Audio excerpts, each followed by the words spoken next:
It is now 5 p.m., Tuesday, March 3rd, 2020, and I call to order the meeting of the Victorville City Council, Victorville Library Board of Trustees, Southern California Logistics Rail Authority, Southern California Logistics Airport Authority, successor agency to the Victorville Redevelopment Agency, Victorville Joint Powers Financing Authority, Victorville Water District, and the City Housing as its successor. May we have roll call, please? Councilmember Cox? Here. Councilmember Gomez? Councilmember Jones? Here. Mayor Pro Tem Ramirez? Here. Mayor Garcia? Here. Councilmember Gomez, absent. At this time, can we have a declaration of closed session items by our city attorney, please? Thank you, Mayor Garcia. We have two items this evening for closed session. The first is anticipated litigation pursuant to Government Code 54956.9 D2, and the facts and circumstances pertaining thereto are set forth pursuant to Government Code 54956.9 E2 on the agenda. The second item is real property negotiations pursuant to Government Code 54956.8, and the property locations and the negotiating parties are set forth on the agenda. To the extent there is reportable action, we will report it either at the conclusion of the closed session or at the commencement of the regular 6 o'clock session. Thank you. At this time, I'd like to I say don't that have any cards, so I don't know if anybody wanted to speak. Is there anyone that wanted to speak at this time? If not, we will recess to close session, and we will reconvene at 6 p.m. Mayor, I'd like to say that I'm here at 5:01. Thank you.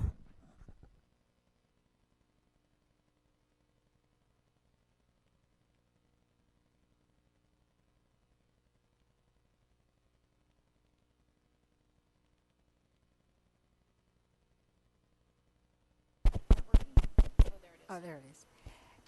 Good evening, everyone. It is now 5:59. We will be starting in 1 minute, so please take your seats. We will be starting in just 1 minute.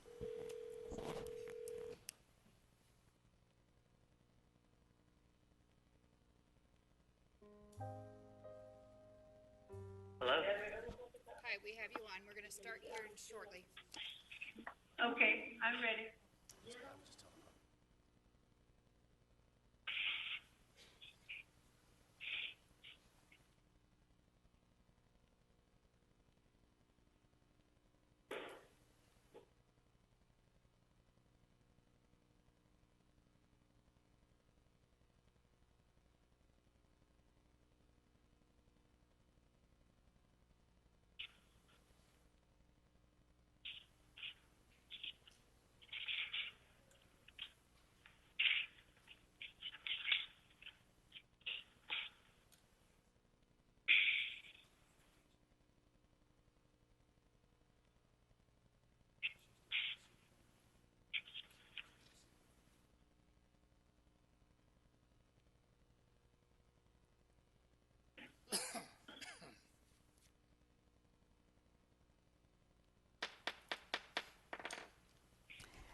Good evening, everyone. It is now 6 p.m., March 3rd, 2020, and I call to order the meeting of the Victorville City Council, Victorville Library Board of Trustees, Southern California Logistics Rail Authority, Southern California Logistics Airport Authority, successor agency to the Victorville Redevelopment Agency, Victorville Joint Powers Financing Authority, Victorville Water District, and the City Housing as its successor. And just for public information, I would like to say that we have our Mayor Pro Tem that's actually doing a teleconference due to the fact that she's not able to be here with us tonight. So bear with us, but she is on board and she is listening. So I will continue. At this time, can we have roll call, please? Councilmember Cox? Here. Councilmember Gomez? Councilmember Jones? Mayor Pro Tem Ramirez?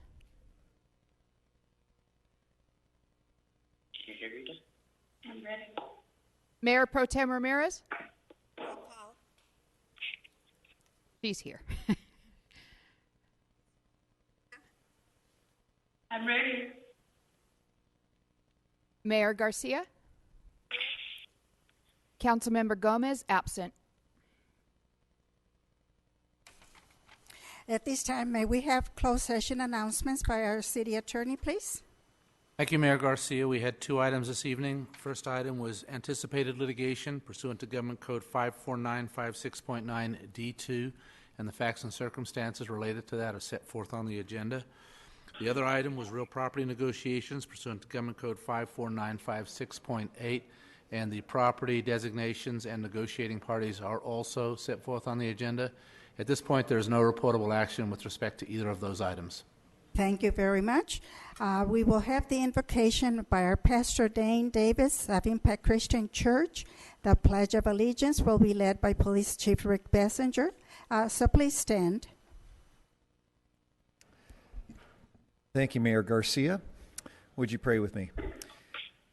Heavenly Father, I thank you, Lord, for the prayer of St. Francis of Assisi that you had me memorize years ago, Lord, a prayer that reminds us that life is not about us. You didn't put us on this earth, Lord, to serve ourselves, but to serve others and to bring honor and glory to your name.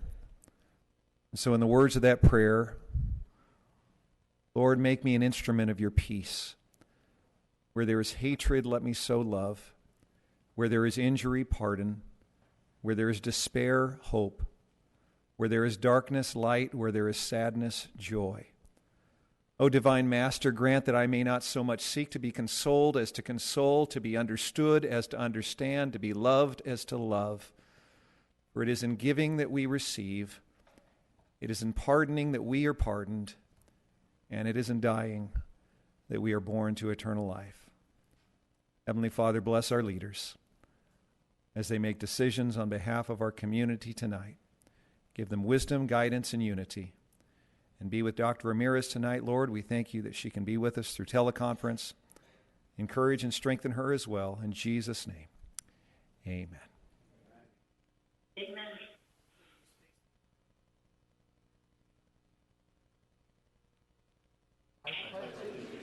Pledge allegiance to the flag of the United States of America and to the republic for which it stands, one nation, under God, indivisible, with liberty and justice for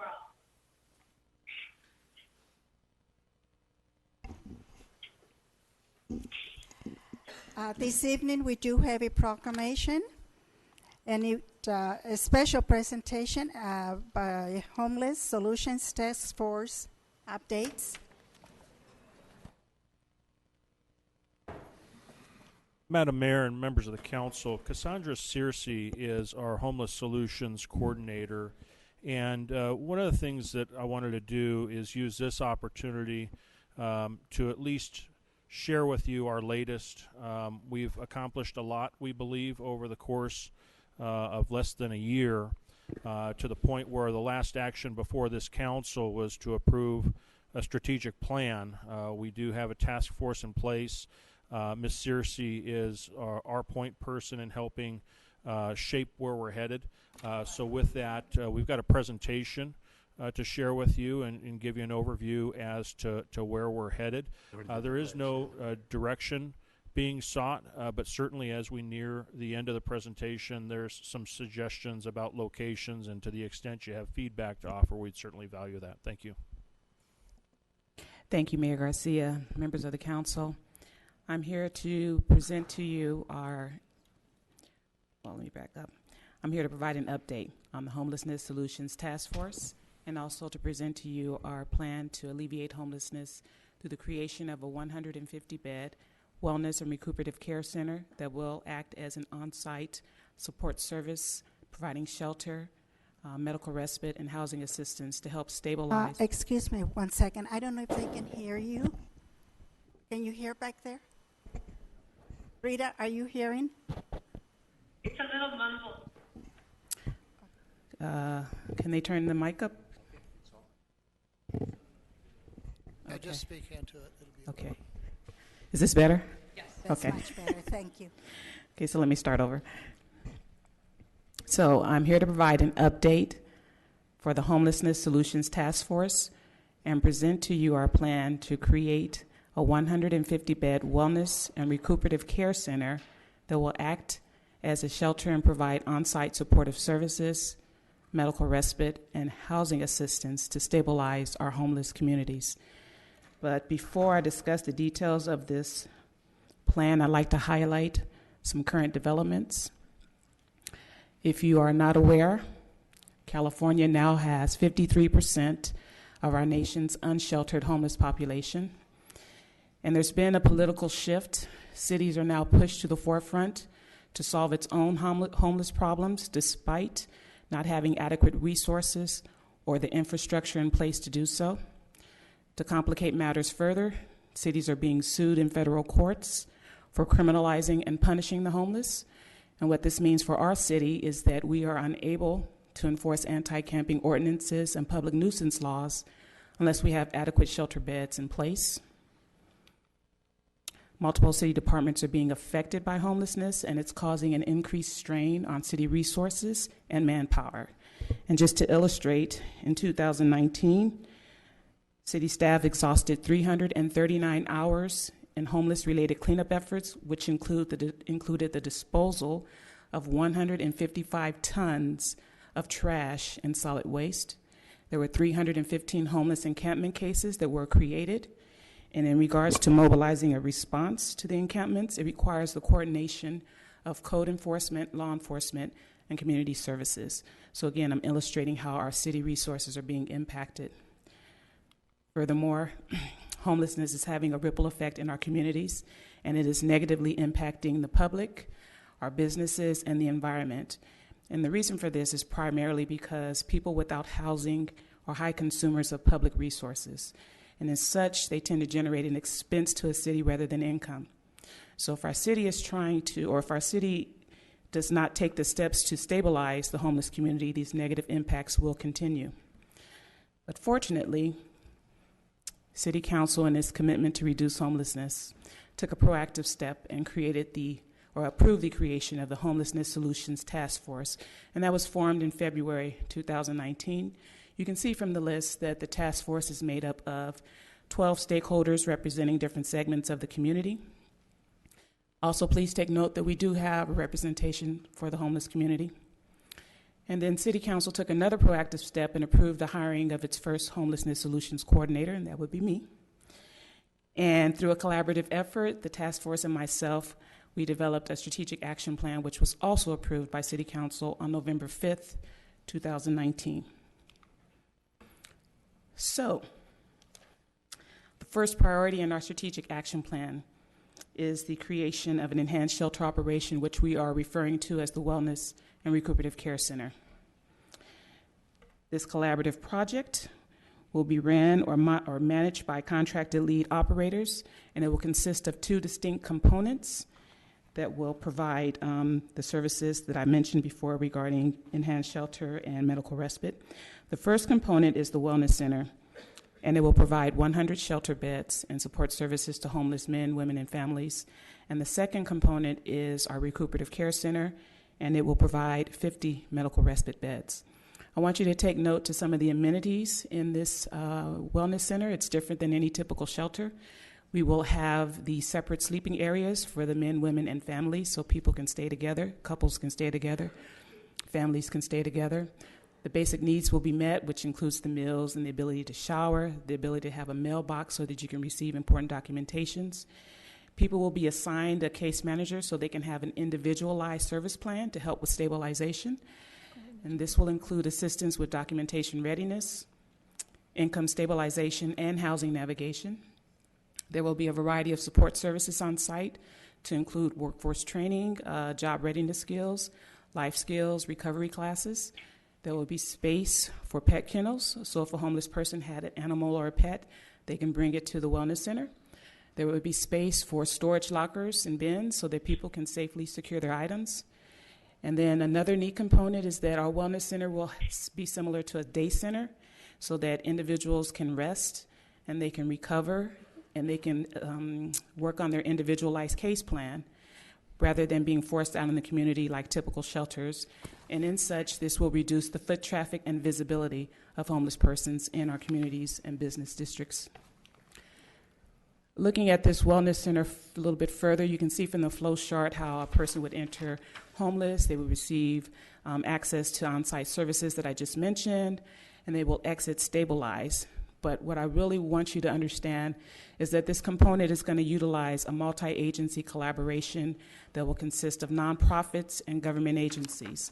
So, for example, if a person came to the wellness center, the case manager will be able to assess and may determine that this person shows signs of a mild or moderate mental health disorder.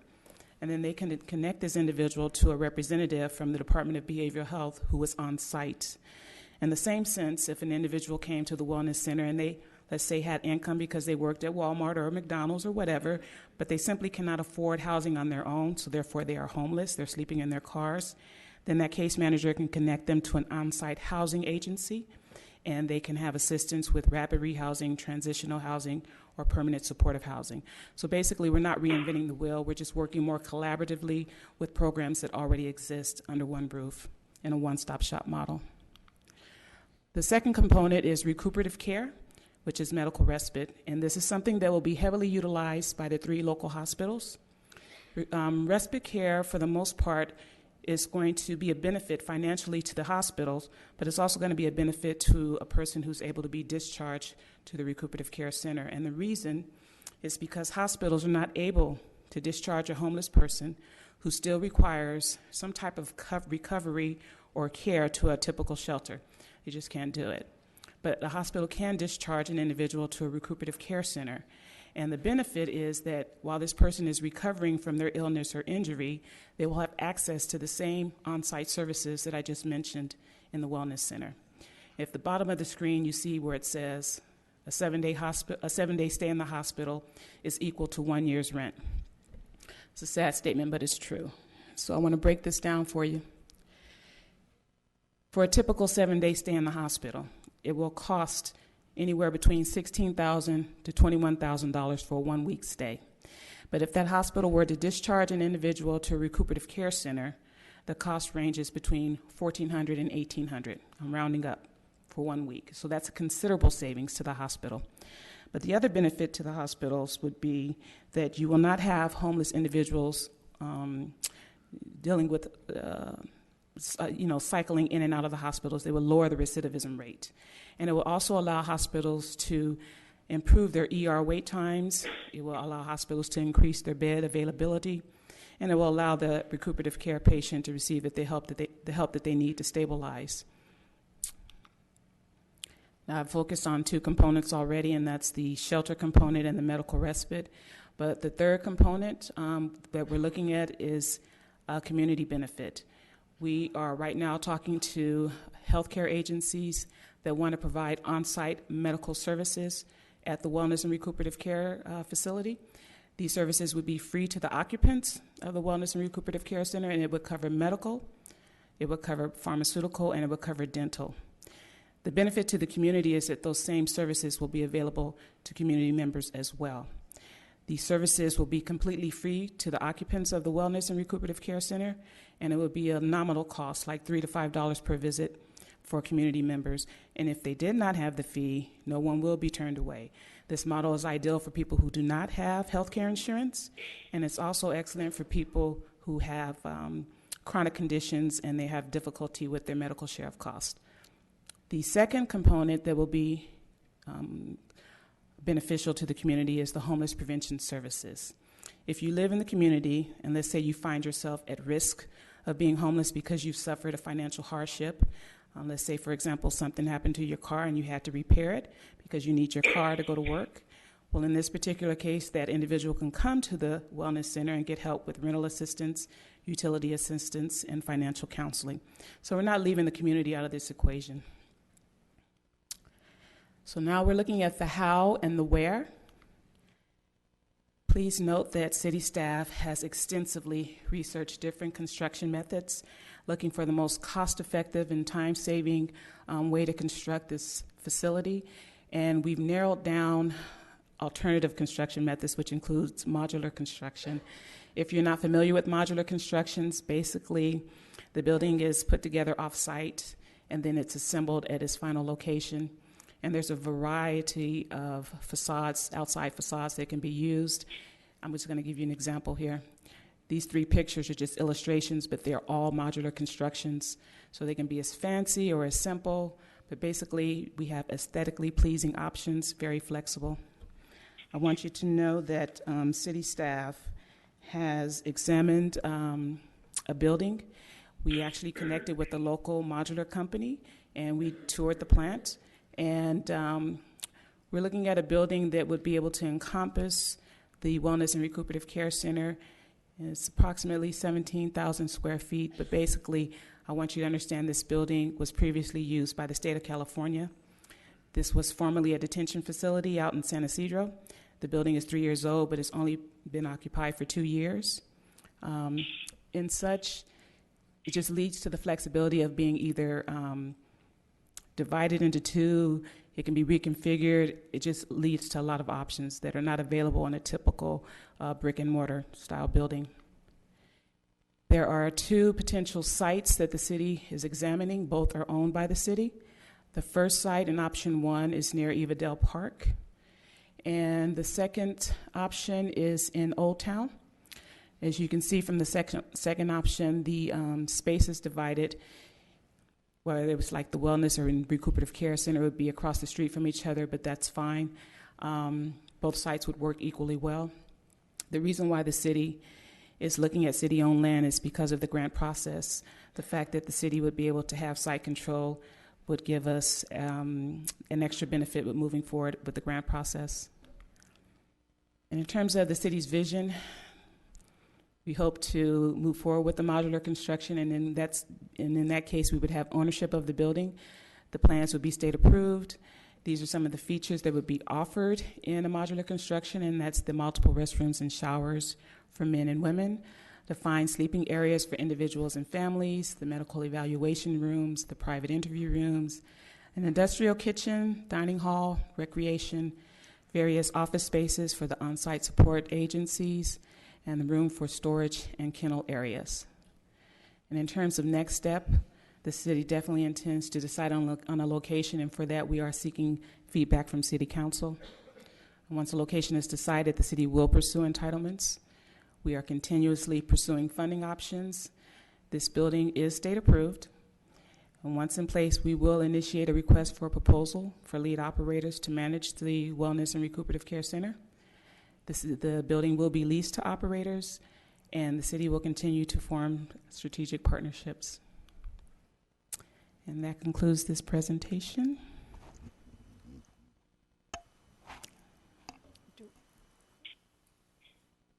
I think now would be an opportunity for any questions or comments from the council.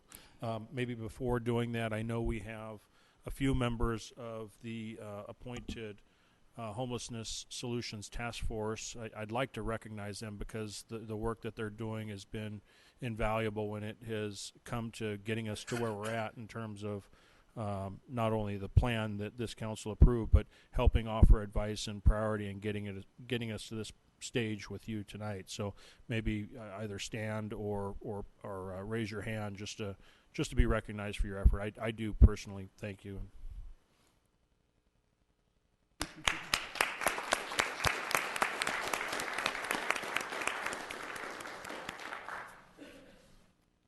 Thank you for your excellent presentation. Have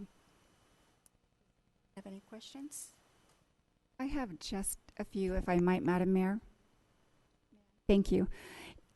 Are there any barriers to entry to the Wellness and Recuperative Center? It's a low barrier. However, there will be a couple of barriers. For instance, because we're having children and families, we will not be able to allow sex offenders. We will not be able to allow people who have a history of violent crimes or open or active warrants. But for the most part, it will be low barrier, checking out a lot of boxes so people can enter. Okay. And then to what degree, if any, are local nonprofits coordinating efforts for the center? Okay, so right now there would be a combination of nonprofits and local governments. And in terms of the coordination, it will pretty much be through MOUs, memorandums of understanding. The agencies are willing to provide services free of cost to the city with the ability to occupy the space and meet the need. And it looks like the intent here is really to provide a form, if not directly, of wraparound services. Do I understand that correctly? Okay. Correct. And then with regard to our ability to enforce our present laws, I know that there's a position that we have to make sure that we have available shelter. Does that available shelter have to be a strong demonstration that we're attempting to meet the need, or does we have to meet every one-on-one need? Let me clarify. The available shelters needs to meet the need of our unsheltered homeless population, not our entire homeless population. Thank you. And I think that's it. Thank you. Thank you, Madam Mayor. Yeah, well, I just want to make a comment. It's a question to the manager. There's been a lot of discussion in regard to the city's joint agreement with the county to convert Queens Motel to a homeless. Is this in conjunction or separate? Would you explain that briefly, please? This is totally separate. What we've presented to you tonight, and totally independent. The Queens Motel, which is being recoined Desert Haven, and I'm not sure the latest update. The last update I had was that it was expected to be complete in April. But that's geared more towards the segment of the homeless population that are considered chronically homeless.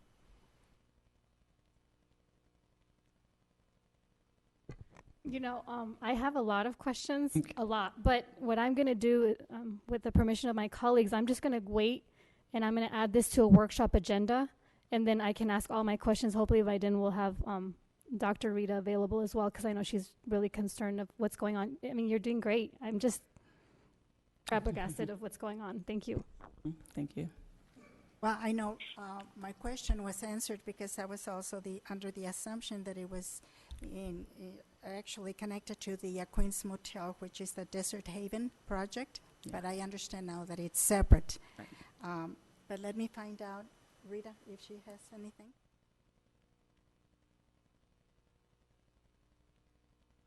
Yes, I would like to say thank you very much for a wonderful presentation. But I would like to have a written presentation as well so that I can follow up. And I would appreciate if we could have a list of the meetings of the task force so that when we're available, we can also be in the attendance. Because the more that we can do and the more that we know, the more we can help. So I appreciate the work of everyone in the task force. But I personally would like to have a written presentation so that I can underline all the important items that I probably didn't get. I did write some, but I didn't get them all. And I would like very much to attend your meetings whenever possible. So thank you for all your wonderful work, and I appreciate your desire to help others. Thank you. Thank you, Rita.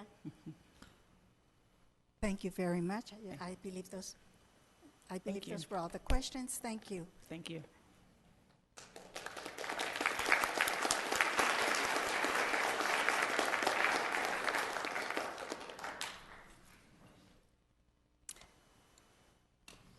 Beautiful presentation. At this time, I will ask our city clerk to please present the agenda and revisions to the agenda. The City Council welcomes the public's participation in tonight's meeting. Anyone wishing to speak during public comment or on a particular item is requested to complete a speaker card and hand it to any sheriff's deputy prior to public comment or before an agenda item is discussed. Comments will be limited to 3 minutes or less as deemed necessary by the mayor. All communications are to be addressed directly to the City Council, not to the members of the audience. Individuals should not approach the dais unless authorized by the presiding officer. In accordance with state law, the City Council may not take any action on any non-agenda items. The Council may receive testimony and set the matter to a subsequent meeting. Any person or group who interferes with the conduct of a city council meeting by disrupting the meeting is subject to removal. The presiding officer may request a peace officer to assist with the removal should any person or group fail to comply with an order of removal. Any person or group who resists removal by a peace officer is subject to arrest and prosecution pursuant to California Government Code Section 54957.9, Penal Code Section 403. There are no revisions to report. Thank you, Madam Mayor. Thank you. At this time, if there's any conflict of interest on any of the items, agenda items, can you please identify this at this time? Are there any conflicts on any items on the agenda? None? So we will be moving on to public hearings. And the first item that we have is approve a notice of exemption and award of construction contract to CS Legacy Construction, Inc. for the skate park at Doris Davis Park. Madam Clerk, please read the recommendation. That the City Council approve the notice of exemption for the skate park at Doris Davies Park, award a construction contract to CS Legacy Construction for the skate park at Doris Davies Park in the amount of $1,199,528. Thank you. At this time, council members, I will ask you if you have any questions of staff, and I'll start with Council Member Cox. I have no questions. Thank you. Ms. Jones? Yes, thank you, Madam Mayor. Mr. Metzler, we're here tonight for a second public hearing to consider whether to award the skate park contract to CS Legacy Construction. Will you please offer us a thumbnail sketch of the evolution of this project, much as you did at our last meeting? Yes, Madam Mayor and members of the council, before you tonight is the item dealing with the construction contract for the proposed skate park at Doris Davies. This is a project that we as a council and as a team have worked on dating back to October of 2015. And it first started with the council having directed its Community Services Advisory Committee to recommend a preferred park location. The CSAC, as we call it, had expended time working with staff, deliberating.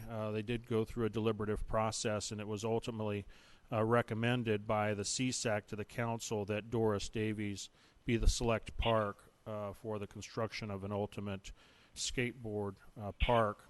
The City Council went so far as in July of 2017 to approve a design-build contract. That design-build contract was put on hold when I came on board as the city manager in January of 2018. I did see some issues as it related to that contract, and I was primarily concerned that a design-build contract didn't offer the city the best opportunity to control and properly manage cost.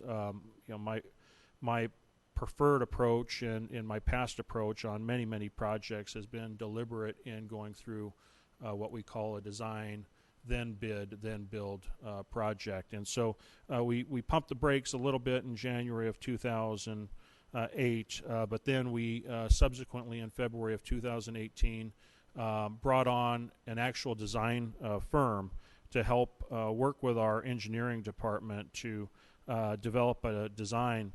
And through those efforts, which those efforts included also having done additional survey to look at not only the scope of what would be an ideal skateboard park project, there was also a survey to identify what would make our skateboard park collectively great. And so we did get community feedback, and that community feedback did yield some of what you see in item 2 on the agenda, which is the amenities component of the collective project. But ultimately, we did bring back, finally in November of 2018, a bundled project of amenities and skateboard park. And backing up, there was actually a direction before getting to the first proposed award of contract for construction. There was a point in time in May where the city council considered two options that were being recommended that resulted from those survey results. One was a smaller project, a smaller skateboard project similar to what was envisioned back in January of 2018, or a much larger project that was designed with expanded capability, not just so focused on skateboard use, but also for I call them rollerbladers. There's probably a more appropriate term, but also for BMX. Really intended to be a design that was geared towards attracting more of the enthusiast to our skateboard park. The city council actually chose and directed staff to proceed with the much larger design, which is the basis of design that we used in ultimately bidding this project.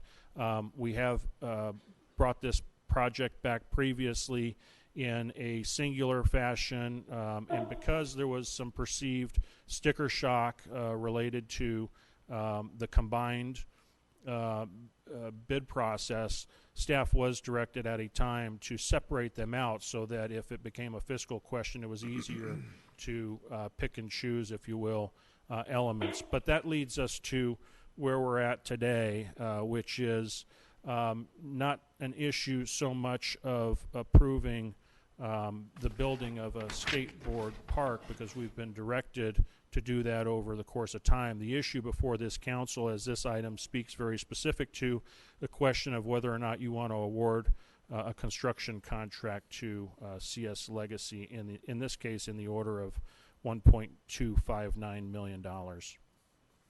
Thank you. And do you consider the public hearings held over the span of this project to have been robust and fairly administered?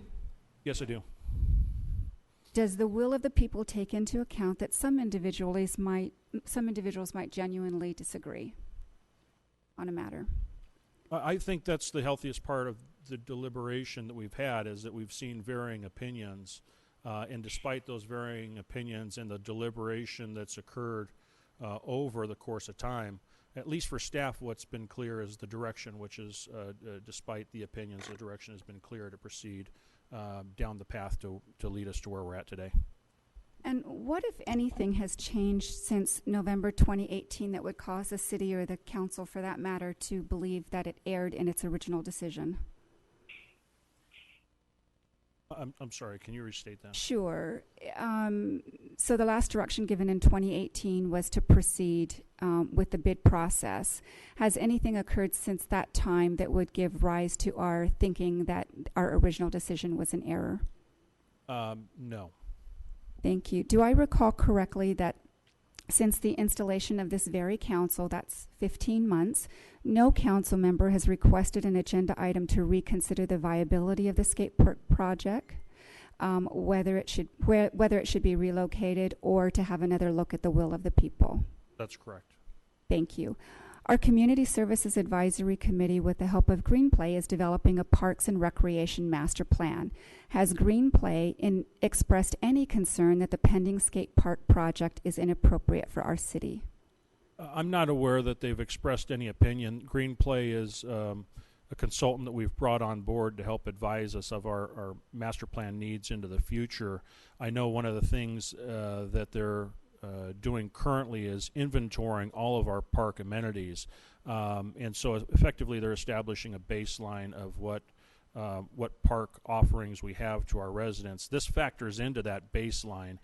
We have heard in the past through different surveys that there is a desire for a skateboard park facility, and so with that, I believe there's also some formulaic equations that really identify what is an acceptable amount of square footage when a community is desirous of a skateboard park project. Building this project, if there's a decision tonight to build this, I think it will help facilitate the master planner to come up with much clearer decision or recommendations, I should say, as to what future parks projects are going to be. It's possible to conceive that, absent a decision tonight to move forward, that the master planner comes back and basically restates what we've been advised of in the past, which is there's a desire for a skateboard park project, and using their formula, that could actually translate into perhaps having much larger square footage because we didn't effectively complete the first project before the council. Thank you. And with an award of the contract tonight, we will authorize a very specific plan. Does investing in parks and recreation improvement help to transform an unwanted, unhealthy culture at a site into a more wholesome culture? Oh, I believe it does. I think one of the best things to do, it's my opinion, especially when you have parks that have lived a life, an extensive life, they can deteriorate, they can become less desirable. And I do believe reinvesting in those parks, however which way the council chooses, but reinvesting to make them more attractive and more used, I think extends the life of those original park investments that you made. Okay, and in thinking about the contract award, I think about potential safety issues at Doris Davies Park. What might the city do, or what will the city do to protect its investment there? Well, one of the things that was envisioned as a part of the next item, which is the amenities component, is to actually increase the lighting, we actually have the installation of security cameras to actually be able to monitor what's going on out there. But certainly, we believe that there is going to be a continued amount of staff out there responsible for the operation and maintenance of that facility. It's ultimately a policy of this council as to increasing the level of service in terms of security. Examples of that might be increased patrol, whether it's via code enforcement or the sheriff's department. One thing that could be considered is looking at adding code enforcement or even a park ranger type concept, not just for this park, but for other parks, because we do have a number of parks that do require security related attention above and beyond what we provide to the rest of the city. All right, and will you please describe the level of work already undertaken by city staff and those submitting proposals? Multiple departments have been involved. Certainly this project has been led largely through the efforts of the Community Services Department, which is where Parks and Recreation resides. So there's been considerable amount of time spent by that group. Also working with CSAC and organizing and seeking their feedback. Ms. Janelle Davidson, our Director of Community Services, has been very much involved in helping lead to get us to this point. But we've also developed an internal engineering team to actually help facilitate the design process and working with the external designers. The engineering department is largely responsible for the technical detail that goes into the bid package, which is led up by the purchasing division and the finance department. Those two divisions as a team, engineering and purchasing, work extensively, not only to draft the RFP, but also to solicit the RFP, review bids, qualify bids, and effectively get it to the stage, which is where it's at tonight, and which is also why you see the city engineer's name on the staff report, because this is a capital project and engineering has extensive experience in capital projects. This is being authored under his recommendation. Thank you. And does CS Legacy Construction have the expertise and resources necessary to take this project to completion? I do believe so. That's an evaluation that we undertake as a part of the bid review, and I do have a qualified team that's experienced in reviewing qualifications of all contractors. So given their recommendation, I do believe so. All right, and what fallout and unintended consequences could ensue to the city if at this juncture in the skate park project the council fails to award the contract? I don't foresee anything at this time.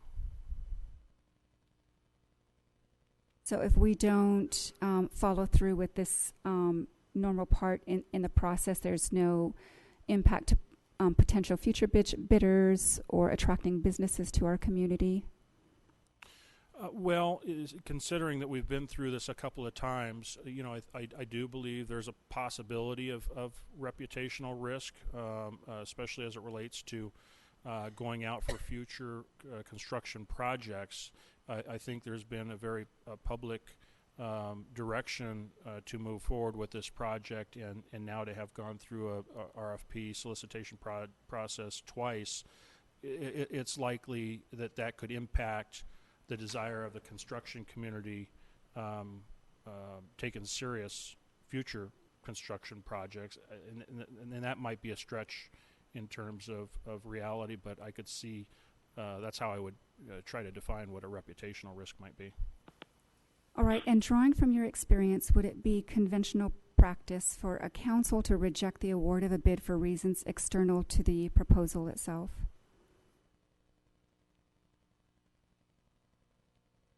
I would say at this point it's certainly within the discretion of the council. I think considering the last 24 years that I've been with the city, and considering the clear direction that we've had over the course of time, I would consider it unusual, but I would also qualify that by saying that it's certainly within the discretion of this council to decide on this item before you. All right, and is it accurate to say that the sole purpose of this agenda item is to determine whether the council should order a notice of exemption 30 and seconds. award the contract to CS Legacy Construction? Yes. Thank you. And is it true that... Timer. I believe I still had 30 seconds. Thank you. So give me a second to find my place. So you spoke earlier about the decision having already been made, the will of the people having already been made, and that really bears itself out by the fact that it's demonstrated by our good faith course of conduct over all this time. Is that correct? Yes. Thank you. Thank you, Madam Mayor. Ms. Gomez, do you have something? So I do have a few questions in terms of clarification. Some of the figures that are adopted here, in my opinion, are a bit convoluted, so I wanted to have clarity. And so on that context, I'll be asking a couple of questions. So you look here where it says in the amount of 1.1 around, and then I see that fiscal impact is 1.3, and then I'm looking at LTF funds. I was trying to bring everything together, but I think it's been piecemealed. So if that's the case, would you clarify?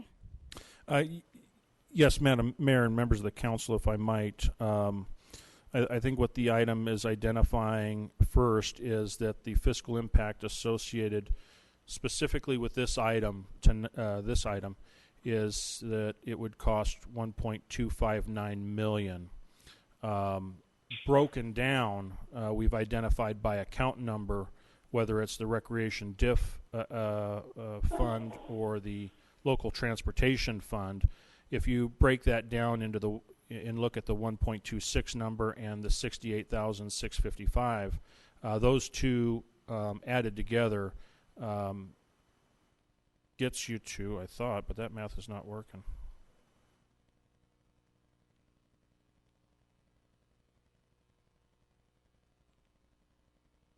Recreation diffs 1.2650. Aren't those two supposed to add up?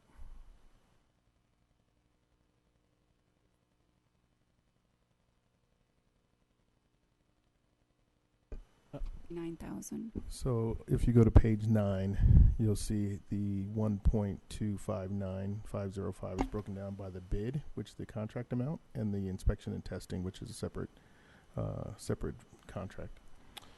Okay, I'm sorry, Councilmember Gomez. So the total amount is 1.259 million. The two account numbers that are listed, the 1.26 and the 68, aggregate to a number that includes the total construction, to where we're also going to have separately a independent inspection contract for the order of 59,977. Sorry about that. So if I may ask the question, it's still a bit unclear. So I hear you saying that it's 1.25, which is the total cost, but what is the LTF and the DIF doing in terms of bringing? Is that a separate thing that we're looking at now? So we're breaking down the two different funding sources. I think the easiest way to describe the component of the total project that is eligible to be spent out of LTF, which is local transportation funds, largely is the flat work, the sidewalk along Hughes Drive. If I'm getting the head nod, yes. So there is a component that is eligible for an alternative funding source than DIF, and so the sidewalk component of this project along Hughes will be funded out of LTF. The remainder of the project will be funded out of the Recreational Development Impact Fee Fund, which is a fund that collects fees from developers tied to new construction. So was there any possible way when we had the 6.6 million availability that we did a breakdown so council looked exactly what was happening? Because I thought it was piecemeal when I look at the 5% approximation and then 3 different figures and then a skate park costing 1.1. I don't understand how everything adds to 1.1 where there's figures that are, that are elevated to a different. I just want to understand the estimation or the actualization of the numeric figures that I'm looking at. So the $6.6 million number that's identified in the staff report, that's actually showing your available cash in the Recreation DIF Fund. So the award, if the council was inclined to award this construction contract tonight, from that $6.6 million cash available, 1.26 would actually be drawn for this project to pay for the skateboard park. 1.26. What would be drawn? What is the 68? It'll be drawn from a different account, LTF. That's correct. The 68, correct, yes. Okay, and what about the 7, so 1.251 from Rec Diff and 7,000, or is that also from LTF?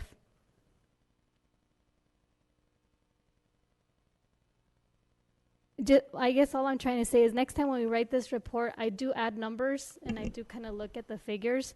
Just if you would make it clear for council, so when they look at the numbers, it looks like, what's the subtraction, what's left over, what's the cost, and then you can break it down. But other than that, I'm having a very difficult time looking at it when we're talking about a skate park costing 1.1, but then we see different figures. And I'm sure it was the best intent. It's just the way I'm used to looking at numeric figures and estimations. So yeah, and I'm terribly sorry, and there's a lot of numbers being thrown around. The 1.1 is actually, I believe what you're speaking to is 1.199, which is under the recommendation, and that's just speaking to the particular component of this project that would be awarded to CS Legacy. The total cost of the project is the 1.259 number that's identified in the fiscal impact. So that would be the CS Legacy component, which if you flip over to page 9, you'll see the 1.199 number for CS Legacy, and then independently a different company is who we would hire for an inspection and testing. That's the $59,000. That's how you get to the aggregate of 1.259. That number collectively is how those numbers tie. Okay, you could just give me figures later. I mean, I'll still study it, but I'm not going to belabor what we're talking about right now. The other 2 questions I have, for one, you talked about security in parks and the potentiality of having someone. Is that under your purview, or would that come to City Council to have that? I'm sorry, for adding security? Yeah, for adding security or a park ranger, would that be under your municipal power, or would that come back to the council? Not without a council's approval. It would be considered a policy decision. Typically, that would be a policy decision that we contemplate as a part of the budget process. And adding to that, it would also be a part of the table of organization process that we take before the council. That position, just using that as an example, and that might not be the best example, but if we identified, say, park ranger, let's say, that's a position that's not currently in our table of org. And if the council was desirous, and that's typically what we seek as feedback in the workshops from the council, is if we were to hear from the council we need to start considering something like that, we would work that in the budget development process. And at the time where we take the budget and the table of organization forward, we could then likely approve that type of a position. Once the position's approved, then it would be within my authority to administer to that policy, so then I could actually ask the Human Resources Department to start the recruitment process for that position. But absent the at-large policy direction from the council and the policy buy-in through the budget approval process, I can't really do anything outside that document. Okay, and then the final question was, you said something about, I don't know if it was a consultant or that's wrong terminology that I'm using, but someone outside coming into a skate park in terms of consultation would have to rework the Have space. 30 seconds. What did you mean by that? Not so much rework the space. So Greenplay is the consultant that we currently have, completely independent of this item before you. But what we have done, and we've started the process where we've held some workshops, we've even had them meet with council members to seek feedback as to the basic question, if we want to look forward 5 years, what do we want the city to look like from a Parks and Recreation perspective, and with that, what are those master planned improvements we want to plan for and try to develop over that course of time. So that's something, again, completely independent of this item, Greenplay is working on. And so as a part of those community outreach efforts, seeking community feedback, they're going to get a lot of information from a lot of people, given recommendation as to what this community wants. And I think not to say that it would rework this project. It has nothing to do with this project. But I think the point that I was trying to make is we are hearing from the community for a desired skateboard park. And we don't necessarily know, based upon some of the standard metrics used in parks planning, that even if we build this, just based upon the formula, that this would satisfy the formula, meaning there may be an identified deficiency in terms of square footage of these types of facilities. So what I was trying to say, that if we don't build this project as a result of tonight's action item, it's foreseeable that through the master planning process, they may even identify a larger deficiency, if that makes sense. Thank you. No further questions. Yeah, can you hear me? Yes. Well, I have my own questions. I received today a little document from the Tony Hawk Foundation, and it was a very positive report. However, it mentioned there's only 4,000 skate parks in all of the United States, which represents to me less than 1% of the population. And location has always been said to be real estate. And I find that the location of the skate park at Doris Davies Park is a question of impinging on the privacy of the homeowners around the park, because we don't know the exact hours or how many hours young people are going to be using it. And number two, which I also find very offensive in regards to location, is that it's located right across the walkway of the children's playground. And there is a great difference in child development between children and young teenagers. So my concern really at the bottom is because of the activity that is going to be taking place. It's a question of accident and the cost of insurance, because someone is apt to get hurt. In the article itself, it mentioned various states about how it helps them improve relationships. However, let me just say that in the article, it never mentioned California. It mentioned Montana, New Hampshire, Massachusetts, Arizona, and Maine. comparing apples to oranges. There is no comparison in culture, regional, suburb, or urban in regards to California versus the other states. So I find that the article was rather weak in its presentation. 4,000 skate parks does not make it popular. Number two, the states in which it was mentioned are all on the East Coast, and nothing except for Arizona. It was not mentioned how it would be the use and the relationship in our climate and in our environment here in California. So I find it very difficult to think. You have 30 seconds. The park actually has been in the proper place. I think per se, I question it. I question it because of cost, because of security. I question it because of privacy and safety. Madam Mayor, if I might, and there was some good comments in there. Thank you, Dr. Rita, for sharing those with us. When this project when I first started dealing with this project, when it first came to my attention back in December of 2017, January of 2018, I actually had a part of pumping the brakes, as I called it earlier. I had concerns with the location, and because of those concerns, when we pumped the brakes on the project, we actually re-sited it within the Pebble Beach complex. Originally, when this was contemplated, and it's what really worried me the most, was where this skateboard park was contemplated at Doris Davies. It was actually located on a vacant lot fronting Hughes Drive, literally adjacent to a single-family residential unit.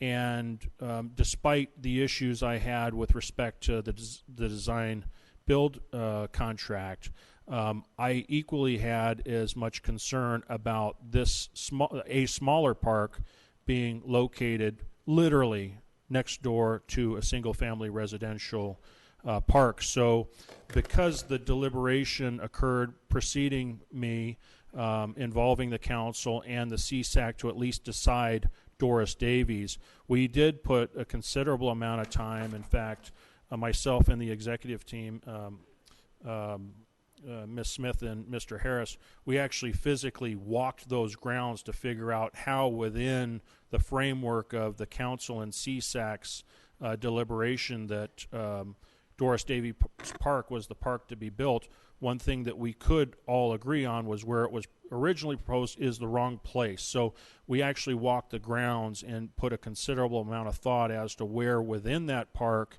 it should be located to where it would be the least intrusive to the neighborhood, the actual residents that are living around the park. So we did pick a location that is it's actually right next to a brand new playground that literally we just certified and opened this week, I believe. And it's kind of up on a slope. There's a kind of a protective tree line, and even though it's a block wall for the purpose of what we're doing here, I would call it a sound wall because I think it's going to help buffer any potential noise, if you will, from the adjacent multifamily community. I do believe from the single-family community, it's far enough away to where the noise activity that could occur within the actual skateboard park itself, I think it's far enough away to where it shouldn't be as much of a noise nuisance to the single-family residential. But I would be remiss to not disclose to you that we did give some consideration to the location of the park, and we have made some accommodations to relocate it within the park.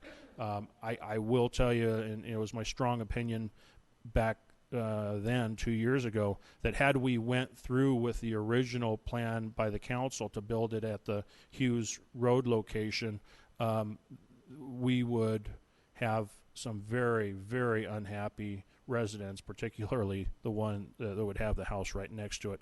I think finally, speaking to another point that I think is worth addressing that Dr. Rita had raised was the question of the cost of insurance associated with the potential somebody gets injured.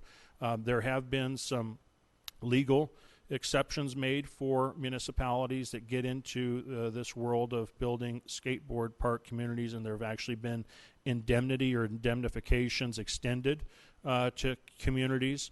There are some responsibilities we have before those are extended to us, such as proper signage and so forth, disclosing at risk for those that are using the facility. But I don't necessarily believe. I know that was originally a concern when communities were building these parks, but that's been mitigated through legislative effort. But it is also true that a minor under the age of 16 is not responsible for themselves. So therefore, this is a question of the parents' obligations and responsibilities to the health of their child. Your time My is up. question is, how are you going to Your time is up. propose security Rita, your time is up. for the situation? I'm sorry, thank you.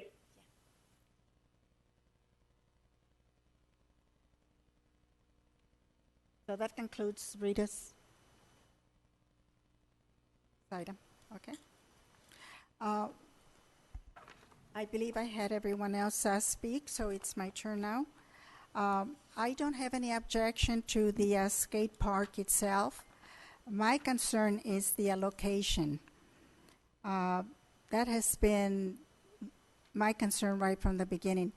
Like I said, I don't have anything against the skate park being built. It's just the location. And I'm sorry that after doing a little bit of research, and I do have some family that lives in that area, and they have also voiced their concerns. I do have a lot of family, and I'm sorry to say that some of them do live in that area, and they are not happy about it.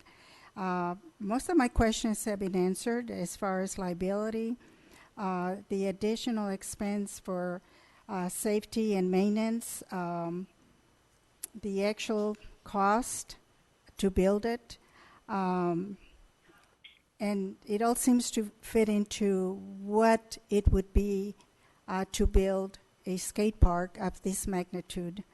I think it's a wonderful thing to have, but like I said, my only concern is the allocation. I believe that we have, or I do, I'm speaking for myself, I don't speak for anyone else. I still have a responsibility because I was voted in by the people, and I feel that my first responsibility and my obligation is to the residents of our city. At this time, I will open the public hearing, and I do have quite a few cards. I will allow each person to speak for 3 minutes, even though we do have quite a few cards here. So I will give you 3 minutes. The first card that I have is Jen Gonzalez. After Jen will be Robert Ward.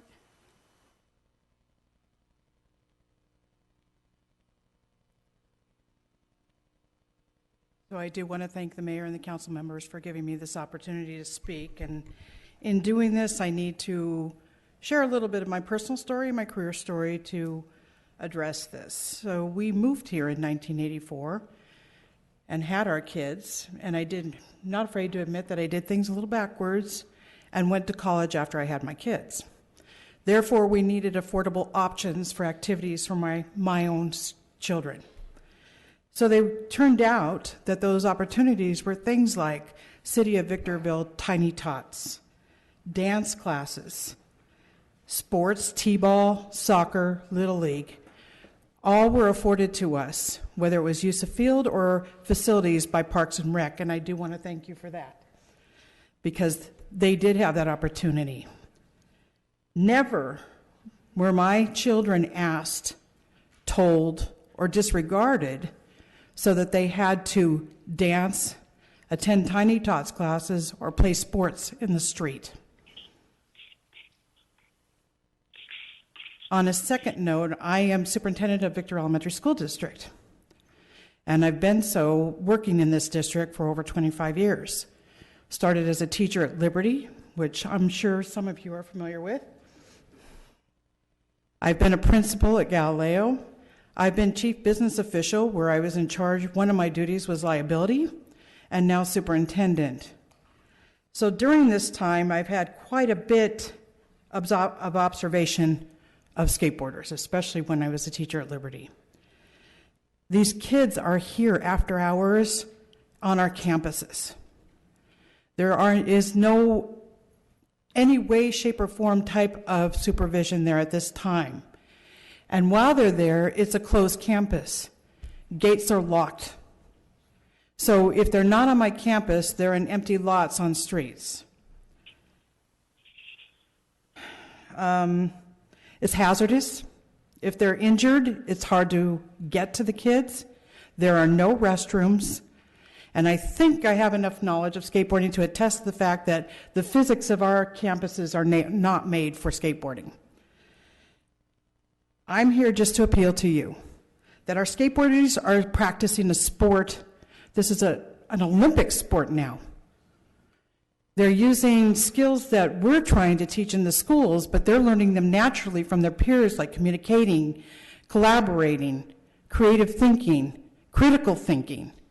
And they're doing this out there without any help from the community. So I'm appealing to you to please give them the community support. Those are all my comments.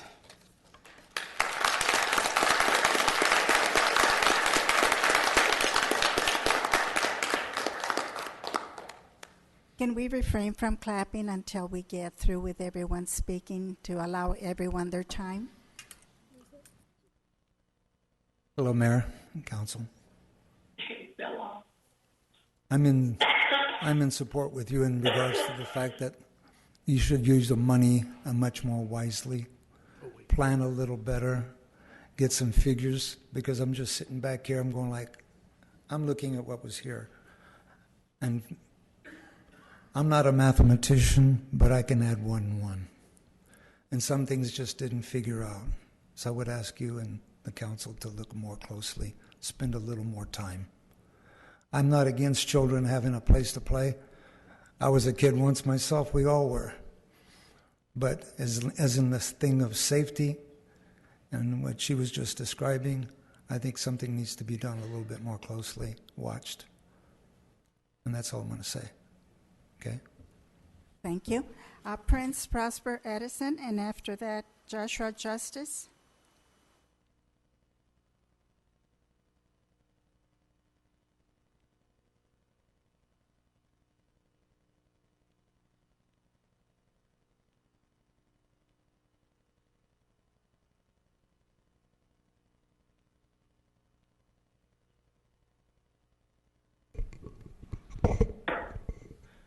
Hi, Council. Just listen to everything that you guys were saying. I agree with the person previously here, Mr. Ward, on that you guys really need to take your time to evaluate what needs to be done. I know personally, growing up in the city of San Gabriel, me being a 19-year-old right now, just barely getting out of high school, knowing the people who I used to hang out with, some of them were skaters, and be realizing and talking to them face to face, it was a lot of things that they were really dealing with. It wasn't the skating that was really appealing to them, but it was an escape that they were trying to get out of. And I say this all is that they need something more than just skating. They need something called love. They need that, and they need more support to exhale what's really inside of them. And I just say this because these are the future kids of this generation, and they need the support, and they need somewhere to learn. And these kids who are going to be young men and young women of the future generation, they need the infrastructure, how to grow and become leaders of society, just like how you guys are, and many others as well. So I say this just to think about this decision right now, or how everything is gonna be structured. You have 30 seconds? Yeah, that's all I gotta say. So, Thank you. Joshua Justice. After Joshua Justice, Brett Nottingham. Hi, everyone. Dr. Ramirez, can you hear me okay? Rita, can you hear him? No. No, I didn't hear him at all. Can you hear me now? I just want to make sure you can hear what I'm going to say.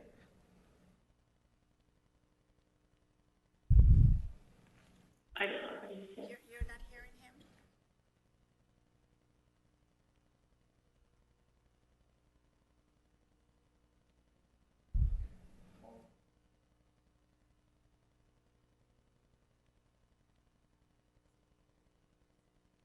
Hi, Rita, can you hear me?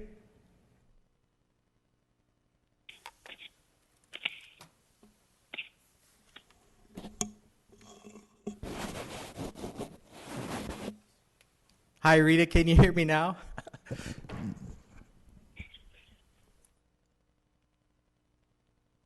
Yes, I can hear it now. Okay, thank you. Well, thank you, everyone. So I know there would normally be a lot more people here. As you guys know, about 60% of the high desert of the residents here commute down the hill. So coming here after work is pretty tiresome, especially when you have kids. So I know I'm on the older side of the younger side here, I guess I could say. But I've been wanting a skate park in Victorville since the early 90s and mid-90s. I've moved away several times, and every time I come back, I've been kind of disappointed. There's no place to go skateboarding. And now I'm a father. I have a 5-year-old, and he loves to take his scooters. He tries to skateboard, and when we travel, we try to stop in skate parks, all along the West Coast, and there's always skate parks in even small towns, like super small towns. So I think it's something that's really long overdue. Mayor Garcia, I know your concerns about the park, and I know Dr. Ramirez has concerns about the park, but I can tell you right now that we have kids practicing t-ball there. I was a coach for my son's team. We practice there when he's 4 years old, 5 years old, and I really have faith in the plan that bringing more people, more money into the park is going to make it safer. I've lived here for a long time, since the 80s, and we really hope that you pass this. I think Dr. Ramirez had some comments about a few things. So the first thing is the cost of the actual skate park is $412,000. It's about $26 a square foot. According to the Tony Hawk Foundation, the average price is between $25 and $60 a square foot. So $26, especially in California, is really competitive. So as far as the cost, it's very competitive. The other amount, which I'm not sure if everybody knows, is for all of the other things that go along with it, the bathroom, the parking lot, the lights. And as far as kids, my kid loves skateboarding. We love to go to the park. He might play baseball and then go to the park. So as far as being concerned about little kids being around skateboarders, the little kids are skateboarders. They're on scooters, and hopefully their parents don't let them rollerblade, but it's not cool anymore. Just for those that didn't know. I have no concerns as a parent of the park being there. Hook Park has not always been great.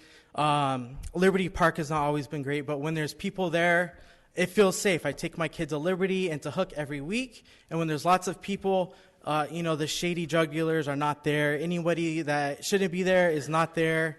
And I feel very confident that if you guys approve this and it's built, that it's going to be safe, and then a lot of our kids are going to really enjoy it. So, it's been a long time coming. It's been 25 years, in my opinion, that we should have had a skate park. Your time is up. Okay, thank you. Thank you. Brett Nottingham, and then after Brett, Joseph Lucas.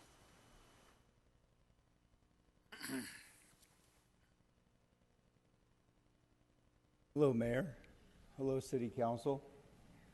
Thank you for giving us time to come and speak tonight. It's a pleasure to be here.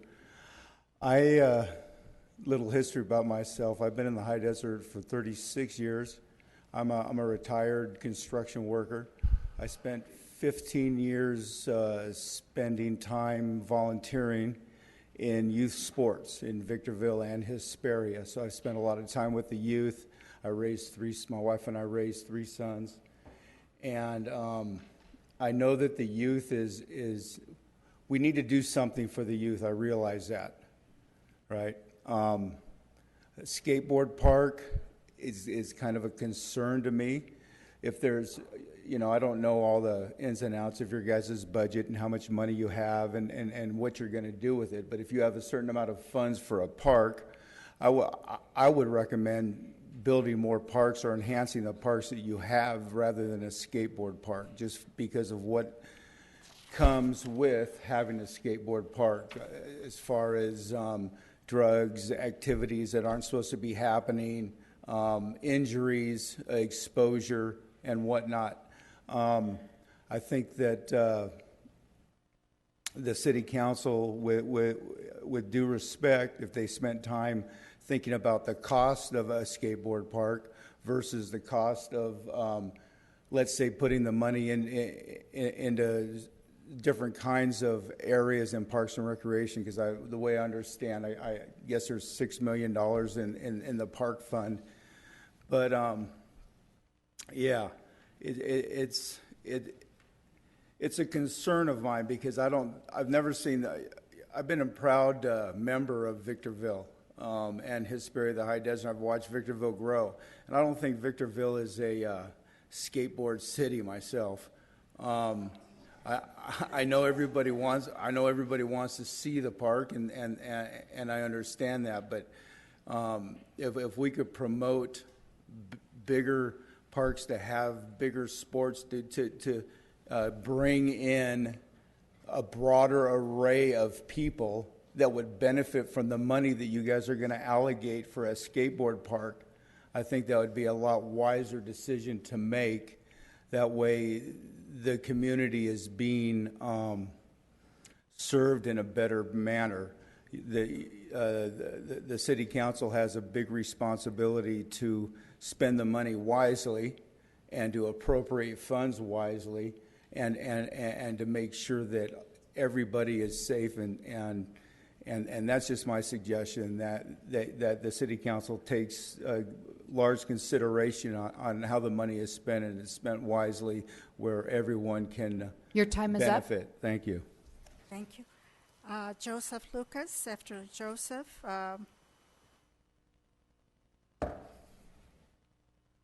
Looks like Loretta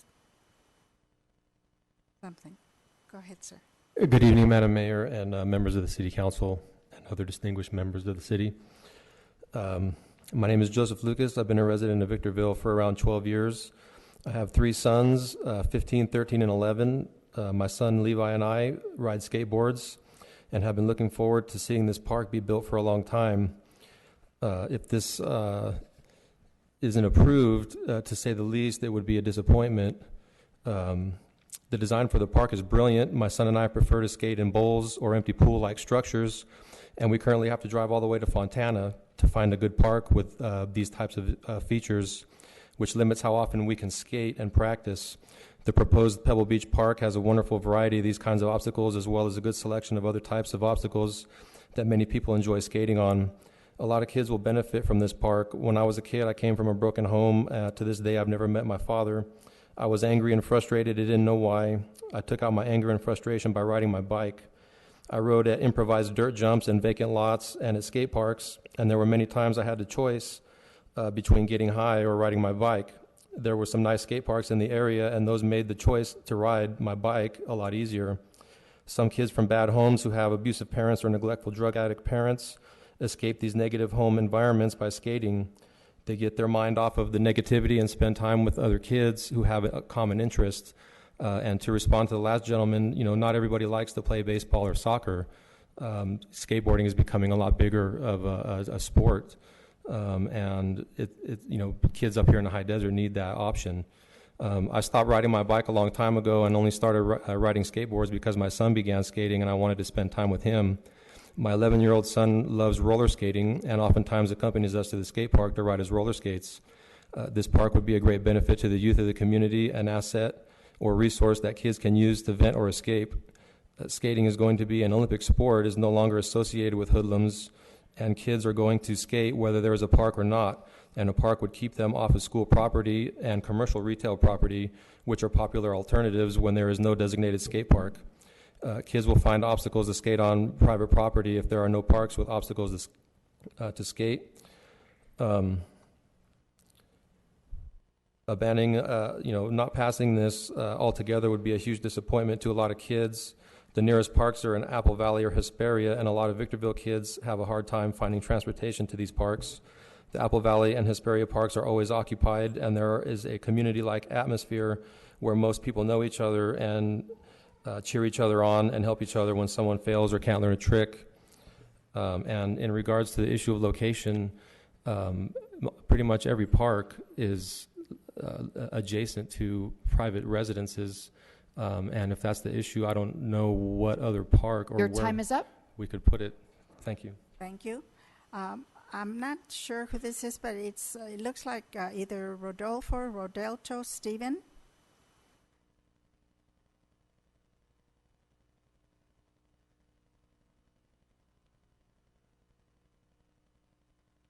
And after Stephen, another one I can't read.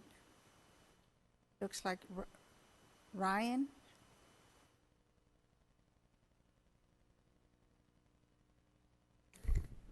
Hello, Mrs. Mayor. Hey, Council. Where to begin? My name is Rodolfo Steven Ariaza. I have been living in Hesperia, California for over a year now. I'm originally from the Los Angeles, California area of Southgate, California, and Huntington Park, California. And I was a skateboarder in the past, and I do understand a lot of the atmospheres and the ways how skateboarding goes in itself.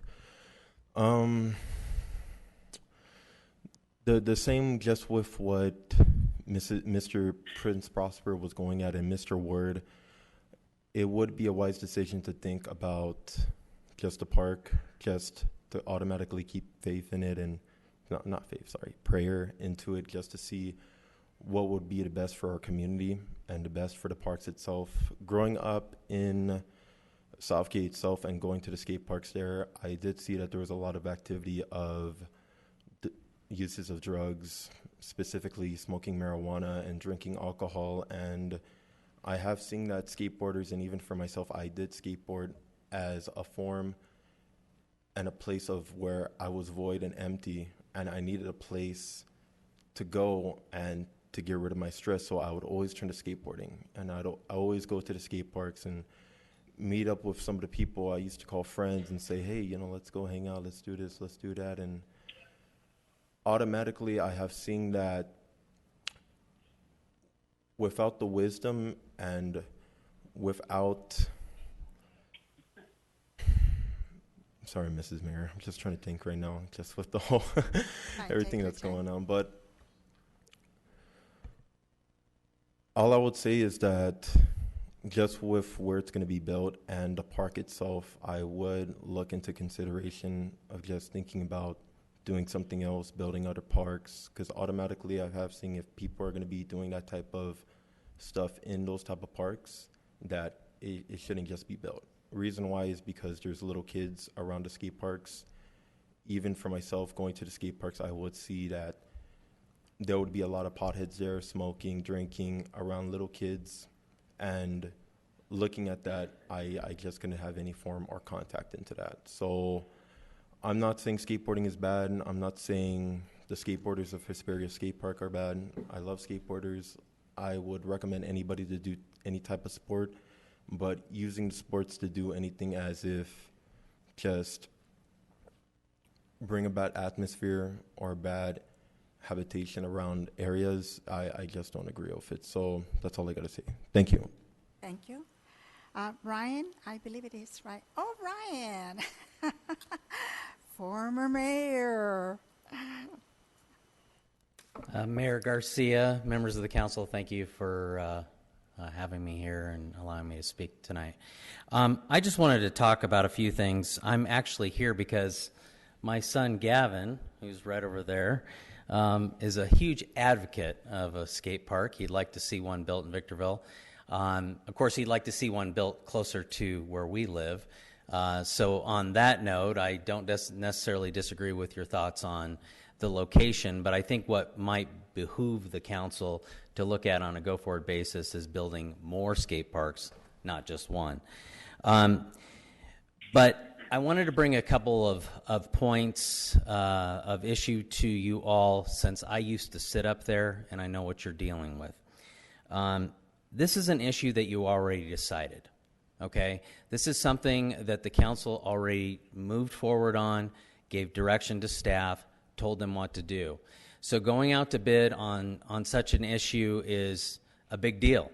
You issue an RFP, you go out there, you have contractors respond, they submit their bids, you open the bids, you have staff that suggests you award those bids. And so from that perspective, my concern is that this is a decision that's already been made and now you're trying to unwind it, and that is somewhat of a liability to the city. Along those same lines, should you deny the item tonight, you're in serious jeopardy of a lawsuit. I hope your city attorney has advised you of such, because the one thing that I'm involved in my professional life is insurance and liability issues are my day-to-day job. And one of the things that you're all faced with here today is there's nothing wrong with this bid. There's nothing wrong with the award to construct. And yet you're going to deny it based upon a political reason or just because you just don't want it in that location. I don't like it in that location. And you all should remember, if we go back in time, that when this was first proposed, I was not in favor of it because we were not in a fiscally position to approve such a project. But you guys are in a much better place today. So I do hope that your city attorney has advised you of such. But I just want you to know that I know you all have a tough decision to make tonight. You have the information in front of you. You know what you need to do. I'm hopeful that you'll consider moving forward on building this skate park, not because it's the right location, because I agree with Mayor Garcia, it's not the right location. Your time is up. You need to build this skate park and many more. Thank you.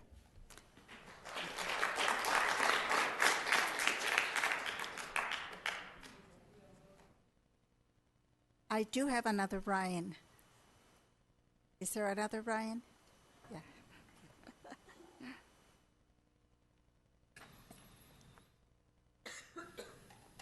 Hi. My name is Ryan Spiteri. I want to start off by saying, I don't have anything against skateboarders or skate parks or anything like that, but I think it's time for a shift in the community, and we should press our kids to educate their minds a little more instead of running on autopilot. I'm a father of 2 boys, and I would much rather have my kids hitting the books instead of the pavement, And I also used to skateboard as a child, and I loved it. I still like it. I still do it here and there. And really, I have nothing against it, but I do know what goes on in those places, and sometimes it ain't no good.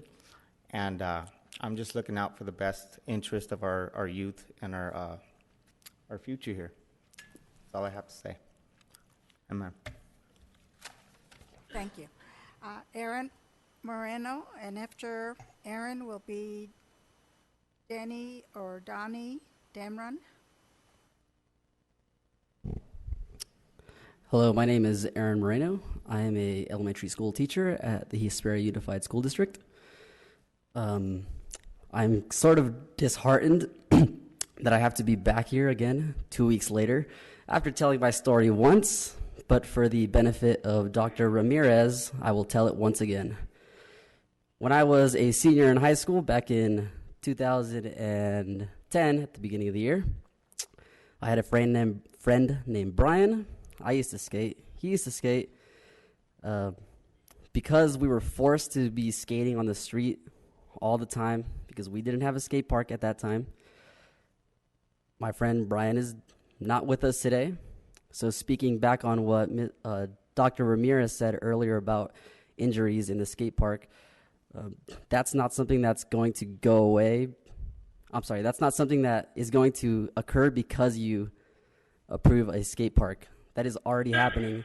And in researching Brian's death again, as I was approaching today's date, I was again flabbergasted by how many articles just kept coming up.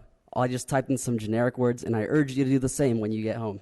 Type in Victorville skateboarder dies. It should not bring up that many results. It was ridiculous. And going back to, I forgot one of the other speakers mentioned, if that was happening with soccer players or football players dying on the street because they didn't have a park to play and they were getting hit by cars, I believe this issue would be resolved immediately. But because there's some sort of stigma with skateboarding, I heard Dr. Ramirez earlier say something along the lines of the type of activities that will be happening with the people that will be attracted there. And that just brings to mind that there is truly some stigma from the older generation of what kind of people are attracted to skateboarding. But you cannot categorize every single skateboarder into one type of person, right? There's multiple types of people that are going to be in the skateboarding community, but you have to realize that there is value to it, and it's a safety issue because, again, we're having young people in the streets getting hit by cars. And since I have 30 seconds, I'll talk about the location too. I don't think anything up on that agenda is talking about location from what my understanding as someone in the public. That's talking about who's going to be awarded the bid of the construction, not the location. So we need to talk about, again, who's going to get the bid, not whether we're going to build it or what the location is, from my understanding. Thank you. Donnie Damron. Hello, my name's Donnie Damron, and I'm a local business owner up here and a general contractor. I've been a Victorville resident over 40 years now.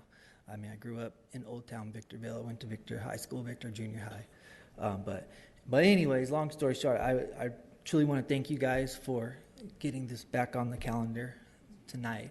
And I want to thank you for the time some of you have put into this and doing your due diligence and to ensure that the funds aren't spent frivolously on this project. I know sometimes taking a stance taking a stance that isn't popular is not easy, but I understand that making an educated vote that is the best interest of the community is what you swore under oath to do. I hope this evening we can all work together to make a decision that the city deserves and the community has waited a long time for. So CS Legacy is known in the construction industry for building parks and cities at a very fair price. In the skateboard industry, CS Legacy is known for bringing on well-known skate park builders to their projects. And I know if this project is approved, they're going to hire a guy named George Zidronzi from Geocon Skate Parks. He's been building skate parks over 25 years and is as good as they get. So all in all, I know this skate park project, it'll be $2 million. It's a lot of money, but I think, looking at the big picture for Park and Rec, it's minimal, So, and shit, I got a minute left. Shit. So, all right. So 6 years ago, I worked closely with the Hesperia Park and Rec to get a skate park built. And, city council was opposed to it. The head of Park and Rec, they were opposed to it for quite a while. And, I convinced them to designate a small piece of land at the Lime Street Park to build a park, just to prove to them that, it won't be what they think it is. And to this day, I still work with Park and Rec there. I still work with the park rangers of the city of Hesperia. Mario Chavez, who's a park ranger there, is one of my good friends. And, me and Mario actually went to school with your grandson, Danny, Victor. We graduated in 95, so we've been up here a long time. But you can ask him to this day. It's the most used facility in Hesperia parks, for the size of it. And there's very, very few problems. There's a lot more people who drink playing softball in the evenings than people drink at the skate parks. I'm not going to say it's going to be perfect, but all in all, if you just call our neighbor, Hesperia, ask them, say, hey, how many problems do you guys have at the park? I can assure you, they'll give you an answer, and say that it's not that bad. Thank you.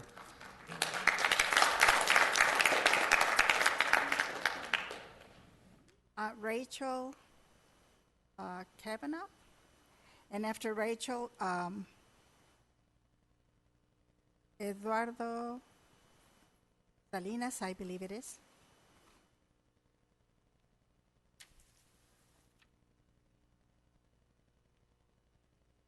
Just wait. I'll wait for my time. Thank you, everyone. It's really awesome to see everyone here, and I'm really happy for the City Council to allow the issue to be talked about again. Well, I guess the matter of the bid. So I don't want to take away from the idea that it should only be the bid that we're talking about, but I do want to just speak on a couple of the comments that were said in terms of the skate park.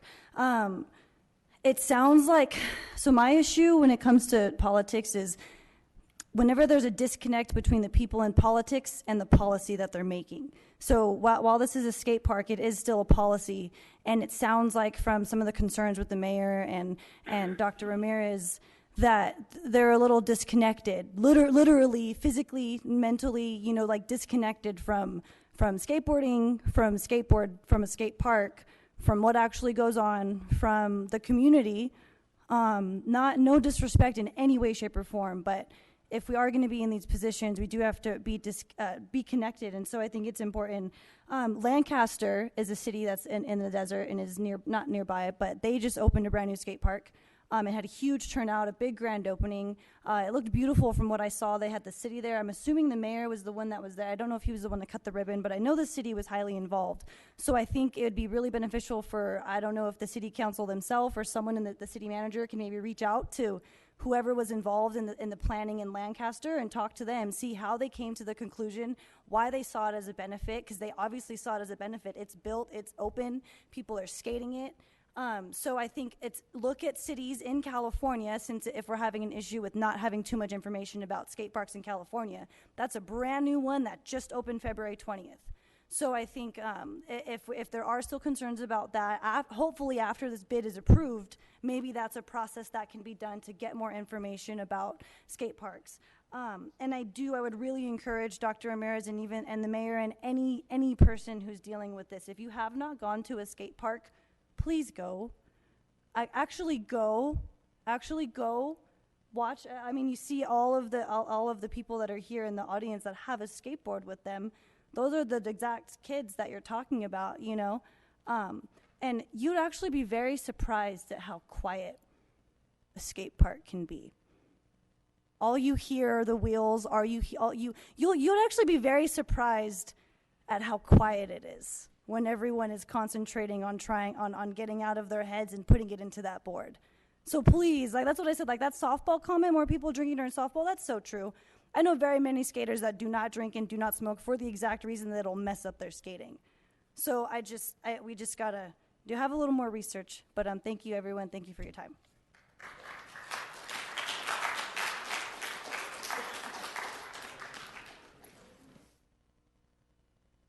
Good evening, City Council. My name is Edward Salinas. I've worked in the skateboard industry for 7 years now, and I would just like to debunk any common misconceptions and express the benefits skate parks have on cities. So, on the contrary, providing designated spaces for positive activity is the best way to curb unlawful behavior among youth. The city of Long Beach actually discovered a significant reduction in crime after building their first skate park in 2008. Drug-related incidents dropped by 60.9%, violent crimes by 29.3%, and overall incidents in the area decreased by 22.8%. Skateboard also reduces damage to public property of homeowners, businesses, and public spaces. Well-designed skate park does draw skateboarders off the street and to their designated parks. Also, in the case of safety skateboarding, the majority of skateboarding injuries and falls due to surface irregularities on streets and collisions with motor vehicles or pedestrians. In 2012, we lost 30 skateboarders, all due to deaths occurred on a roadway. And last year, we actually dealt with 2 in the city of Victorville. So with that being said, I get people say that skateboarding does come with the stigma of this stuff, but I mean, it's all in the stats. USC just recently did a study which links mental illness and mental health to skateboarding and how it does further mental health. And it actually provides social skills to many kids. I'll be the first one to say that I've met some of the greatest people through skateboarding, and some of them being in this room, some of them being my coworkers, and I mean, I have nothing else to say, but this would just be a positive for the city of Victorville. Thank you. Simon Hires.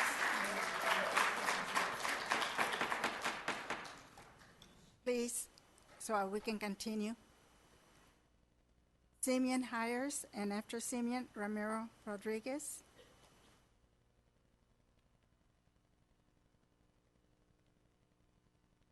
Simeon Hires, is he here? Ramiro?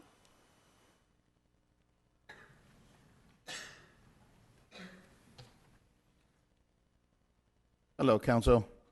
One of the things about liability, I pretty much believe it's an implied liability. When the dad goes and buys a skateboard to the child, he knows what can possibly happen.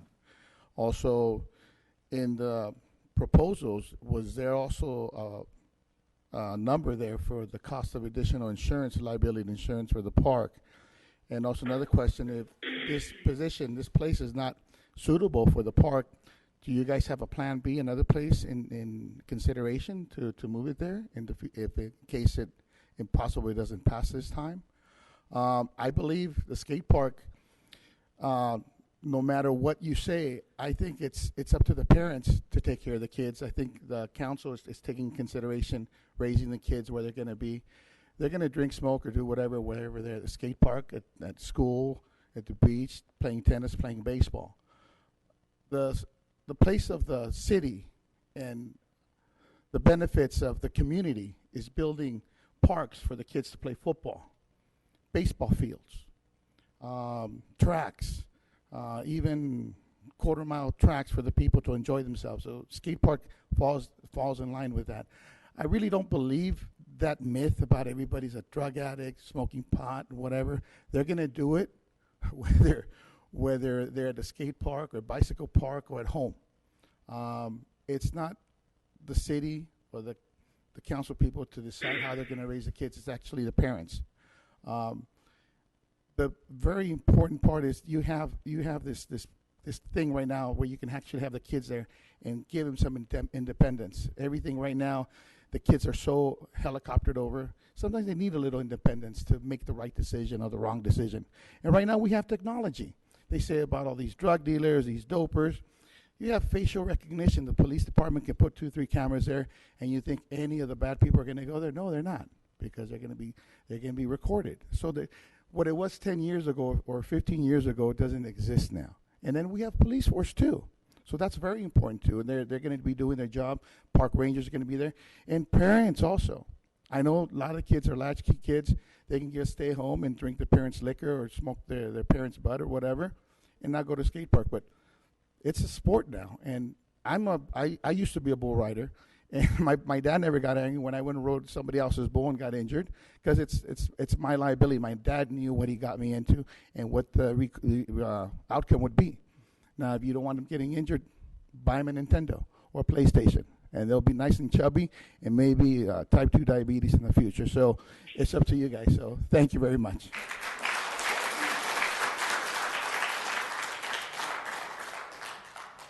Amy Stanton.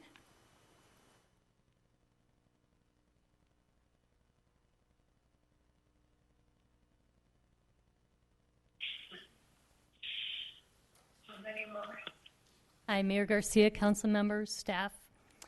My name is Amy Stanton, and I believe in following through with the governmental processes.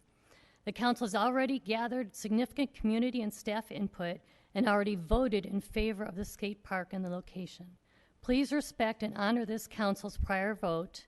It's your duty to award the contract unless there is some fault with the bid. Thank you. Thank you.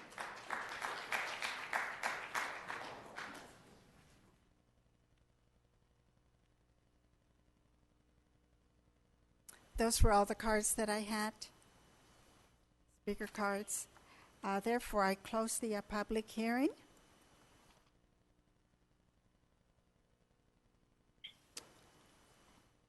And at this time, I request a motion and a second. Yes, Madam Mayor, I move that the council take action in accordance with the recommendations set out on the agenda. Second. I have a motion by Councilmember Jones, seconded by Councilmember Cox. Any further comments? Yes, Madam Mayor, may I? Oh, just a second. I have to start in order here. I believe I got just a little ahead of her. No, we're doing this differently tonight. But Mr. Cox, Councilmember Cox is first. I'm doing it alphabetically. Okay, thank you very much. I just want to say that I listened very carefully to the questions and the comments in regard to the 3 different comments to take more time to evaluate the numbers. The numbers are correct. This is to award a bid. This is not the whole contract. And we have gone over that, and we could continue, but the numbers aren't going to change unless we don't award the bid. And then the next bid could be anywhere. 2 individuals said we need to support the kids. I'm not sure denying it is a support of them, but thank you for your comments. Also, we need to do something for the kids. There was 4 people who indicated that, but 1 individual said more parks and not a skate park. I can show you a lot of people that if we proposed a park, people would be opposed to that. That's why we try to get the parks first, and then you build the homes around the park. So the skate park is new. There was some concerns in regard to smoking pot and drinking beer, but if you don't build a skate park in an existing park, that's exactly what you will have. It'll be in an isolated area. So whether it's built here or someplace else, it'll always be built in an existing park, because otherwise you don't have any policing, you have tremendous kind of additional cost. So you want it in a park where the activities occur, where it can be policed when it's closed at night, so that there are sufficient lights and so that everyone recognizes what it's for. So we also talked about, skateboarding in the park. That's where you skateboard. And do we have another location? We don't, as far as I know. But if we did, it would be at another park. So you'd always have the issue of someone not wanting it in an existing park. But if you're realistic, you have no other place to put a skate park. It would be like building a basketball court out in an isolated area. And then you're going to have drinking and smoking and pot and beer and things that you don't want. So put that out of the way. In regard to a lot of emphasis is placed on the numbers. This is for the awarding of the bid. And I hope that everyone understands that that's what's before the council. Every council has one vote. If it's real intent of the council, if it's denied to put it someplace else, I wish that had come up 2.5, 3 years ago, so that we would be talking about the location of where the park should be. And yes, I have friends that live there, but my decision is based upon the greater good for the greater number of people, not a couple of friends who may be offended that there be a park there. These are the difficult decisions that we have to make. And in the ethics course that we have to take and we have to sign, we're often reminded that our purpose here is to serve the greater number and make decisions that are in the best interest of the city, even if personally we don't want to do it. We have the obligation. We do not know who voted for and against us, but we have to represent the whole city. Makes it difficult, but if we do the right thing, it's an easy decision. That's all I have to say, and thank you very much. Next, Ms. Gomez. Yes, I would like to thank everybody that's here.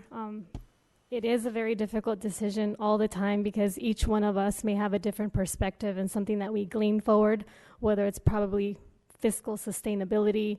Someone else may have, like you've heard, possibly the location. Someone else looks at the interrogation of looking at the bidding process, and perhaps sometimes we don't lack the experience of being a developer, so we have a lot of questions in our mind, and at the forefront it could be a priority when we don't understand how the development works. So I do appreciate the fact that when someone calls me, I do listen, I do take in consideration. It's always a tough decision to make because ultimately the way I make my decisions, first, primarily it takes a lot of the fiscal sustainability of how it's going to affect our budget, but then that could equally be with your voice. If you feel that that's something that you necessarily need, you know, I'm not here to voice my own opinion. I'm here to support a lot of the opinion of every one of you. So I'm going to prematurely thank and congratulate each one of you for being here and for this park being possible to go celebrate tonight. Thank you, Madam Mayor, and thank you to CS Legacy Construction for granting the city a 30-day extension so that the council can concentrate on its focus on whether or not it's going to award the contract. That's the issue before us tonight. This park's been years in the making, and tonight we decide whether this construction company is going to be awarded the contract so that this project can move forward. There are a number of absolutes in this project that I'd like to spotlight. But before I do that, Mayor Garcia is correct, and our former mayor here sitting in the audience is also correct. Council members have a duty to the people and to make decisions that are in the best interest of the city and fulfill the greater good for our city. And that's why in May of 2018, this council considered all the questions as to whether or not to build a skate park and where to build a skate park and what it should look like. And at that time, the council went from a small project to almost doubling its size. So the clear will was not just to have a park, it was to have an almost double the size park at that time. We've heard nothing tonight that demonstrates that there was an error in the original decision. We heard that from our city manager. I'd like to spotlight the hard work. There has been good faith effort throughout the flow of this project to carry out the consistent and repeated direction of the council. And we should also bear in mind the countless hours that staff has invested toward bringing us to this very moment. We should consider how prospective businesses have invested much time, their own time and resources to bid on this project. As to the financials, monies were appropriated for this project nearly 2 years ago in May 2018. No further appropriation would be required with the passing of this motion.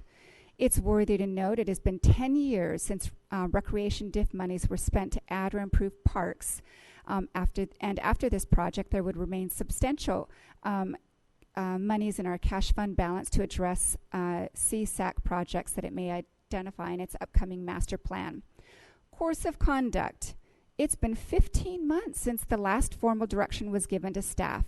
During that time, there has been no effort whatsoever, zero, for the council to reverse course. There has never been a council member who has requested to reconsider this agenda item to check and see or take another bite at the apple to see if there's been a change in the will of their people. There has not. Confidence in the proposal before us. We've heard nothing that would cause us to doubt the thoroughness of staff's due diligence and the competence of this company to faithfully execute the city's vision for its first skate park in Victorville. And recent testimony. We've learned tonight about possible reputational damage that could ensue to the city in this 11th hour attempt for no good cause to put a cog in the proverbial wheel of progress. Please, I ask that our decision reflect not only good business practice, but also the impassioned voices of reason we've heard here tonight and 2 weeks ago from our neighbors in the audience. Finally, as to the will of the people, the plain facts are, number one, that multiple public hearings established the will of the people. 2, that the council made repeated and resolute decisions to fulfill the will of the people. And 3, that extraordinary time, energy, and resources have already been expended to execute the will of the people. We should not be spending our time trying to unwind the clear and consistent direction of the council, the clear and consistent course of conduct of everyone involved in this project. I respectfully ask that our vote tonight support the decided will of the people. We know what that is. That is to award this bid, to build a skate park, and to build it at Doris Davies Park. Thank you, Madam Mayor. Rita, you're next. Well, I've heard enough to say I disagree. I've heard enough half-truths. The last little mention of the state park. Let me say, the truth will stand on its own merits, and political maneuvers outside the city chamber does not work. Therefore, let me say, I do not accept what has been said, nor do I believe it.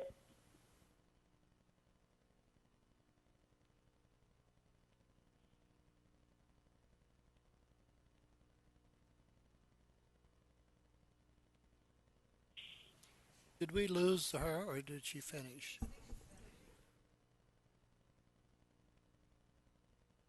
To her.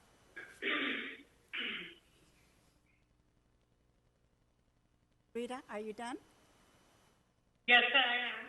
Thank you. Thank you very much, then. Well, I will continue with the same thing that I said before, and I have heard stories galore. And I'm sorry I didn't write a speech a mile long beforehand. I was just waiting to see what developed tonight. I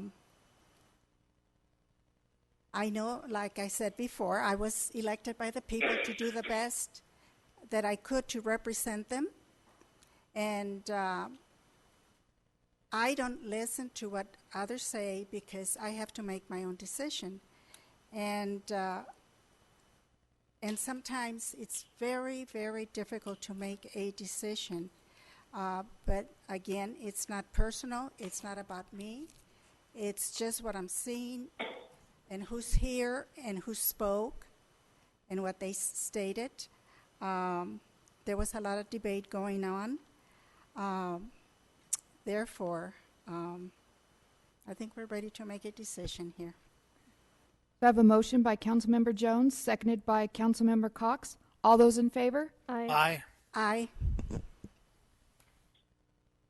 All those opposed? No. Motion carries with Councilmember Ramirez voting no.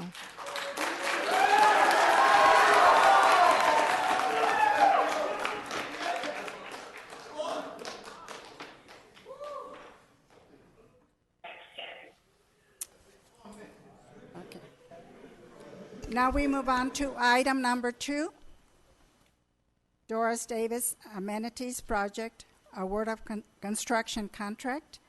Madam Clerk, read the recommendation. That the City Council approve the notice of exemption for the Doris Davies Park Amenities Project, appropriate additional funds for recreation DIF in the amount of $652,466.59, award a construction contract to California Landscape and Design for the Doris Davies Park Amenities Project in the amount of $412,458.50. Thank you. I will call out the council members in order, like I have them. Questions for staff? Councilmember Cox? I have no questions. You don't? I don't have any questions. Okay. Ms. Jones? Just if we could have a belief. I'm sorry, I'm out of order. It should be Ms. Gomez. Sure. Yes. So I'm looking at the 412,000, and as I looked at that portion, it's not a part of the fiscal impact. I just wanted an explanation as to what was the reasoning behind it.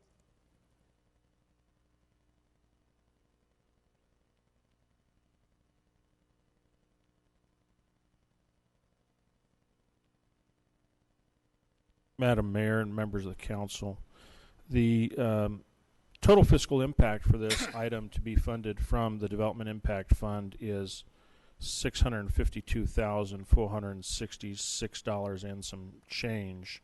The $412,000 identified specifically for the landscape and design component of this contract award is the $412,457 and some change. The difference is largely comprising an action taken by the council back in 2018 August, to be more precise, to where independent of tonight, back in August of 2018, the council did authorize the award to proceed with, the council did authorize to proceed with the construction of 2 restroom facilities. So that 217 effectively makes up the large part of the difference. And then I'm looking, if potentially this item were to pass, how much would be left in the recreational DIF fund? Based on the amount that was available at the time that we drafted this staff report, and I'm just rounding the total expense for this item and the previous item to be $2 million. At the time this staff report was drafted, the unencumbered fund balance, which is an elaborate term Mr. Harris uses for available cash, 6.6 million minus a 2 would leave you about $4.6 million. Right, thank you. And then the following question is, I didn't see a 5% inspection and testing cost for this project. Was one needed?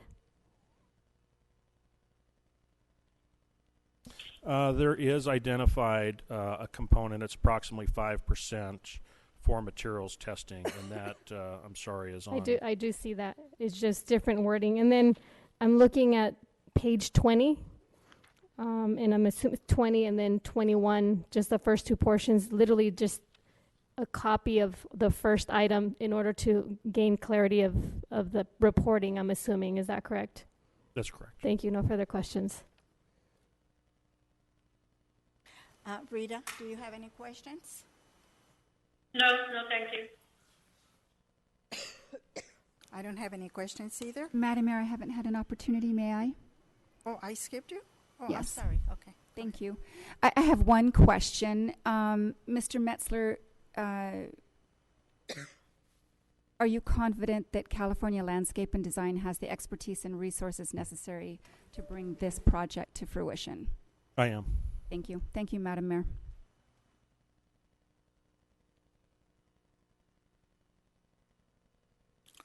I'll go ahead and make the motion and move as recommended by staff. It's a public hearing. I don't think we've had the public hearing on it yet. What?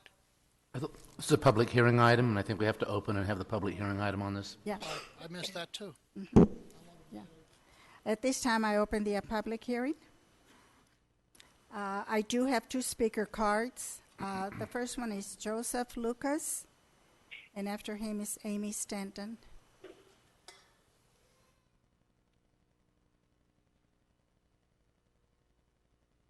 Joseph Lucas? And Amy, you don't wish to speak? No? Okay, very good. We will move on. I do not have any other speaker cards. I close the public hearing. And at this time, I need a motion and a second. I'll go ahead and move as recommended by staff. Second. I have a motion by Councilmember Gomez, seconded by Councilmember Cox. Any further comments? Mayor Pro Tem Ramirez, do you have any comments?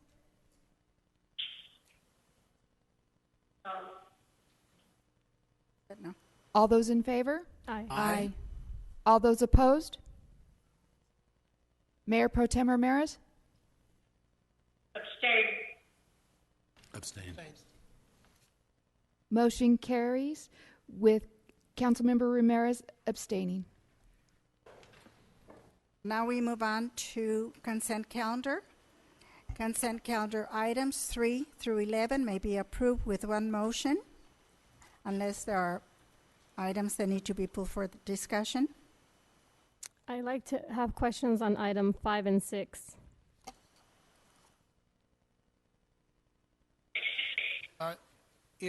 If are they going to be long questions because we can wait? No, they're one question. One question is just for clarification. Can we consider the clarification before we vote? It's up to the mayor. That typically, I think in the past, you've been fine with that, Mayor Garcia. Yes, I will allow for her to go ahead and ask her question. So for 5, I wanted to know what was the percentage that the city of Victorville made off this loan?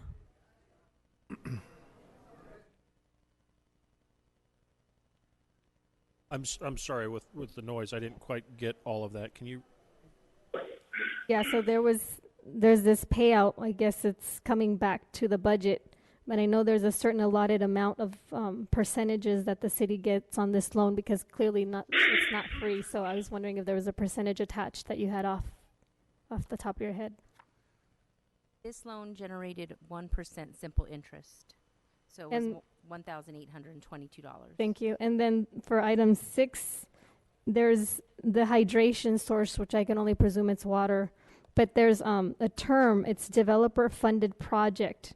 Would you be able to tell me a little bit more if that's more technical vocabulary, or what does that entail? Madam Mayor and members of the council, it's really to summarize infrastructure improvements that, in this particular case, we as the utility construct, but we construct it relying on money from the developer. And this is more so directly related to electric improvements made to accommodate the customer, which is Hydration Source. They're a water manufacturer. I'm sorry, it's bottled water is what they're manufacturing and producing. Thank you. No further questions. I now move approval of the consent calendar. Second. I'm sorry, who was the second? I defer. I think. Oh. I have a motion by Councilmember Cox, seconded by Councilmember Gomez. All those in favor? Aye. All those opposed? Mayor Pro Tem Ramirez? Abstain. Motion carries with Mayor Pro Tem Ramirez abstaining. Mayor, could we have just a short break, please, a 5-minute break? Certainly, certainly. We will take a 10-minute break. We got a little carried away and we went over.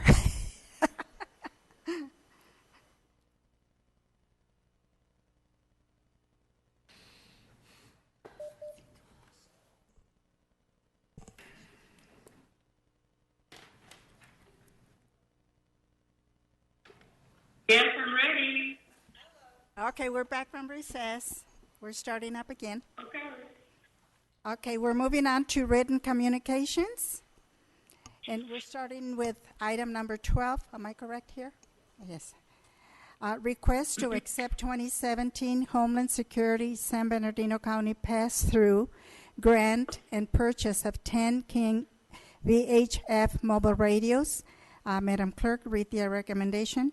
That the City Council adopt Resolution Number 20-005, accepting the award of the 2017 Department of Homeland Security San Bernardino County pass-through grant in the amount of $25,676, and authorize the Deputy City Manager to execute any and all grant-related documents necessary to secure said grant funds and to implement and carry out the purchase specified in the amended grant application, and adopt resolution number 20-005, amending the fiscal year 1920 budget for revenue and expenditures for said grant.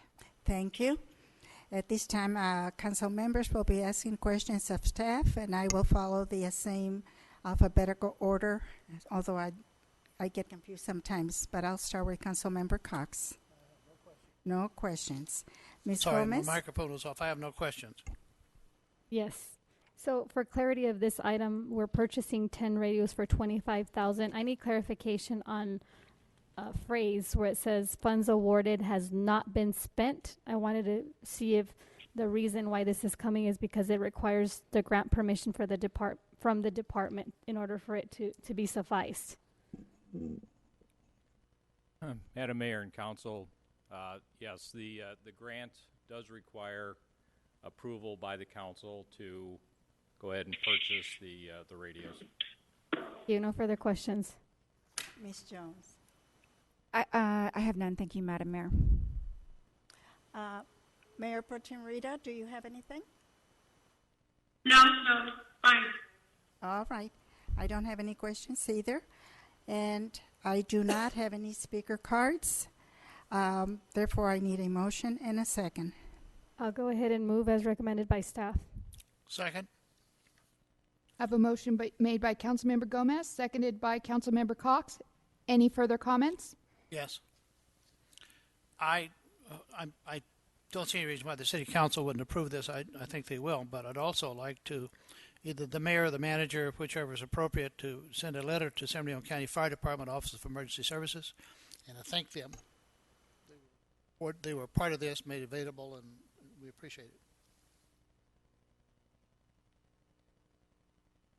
That's all. That's all. Thank you. Mayor Pro Tem Ramirez, do you have any comments?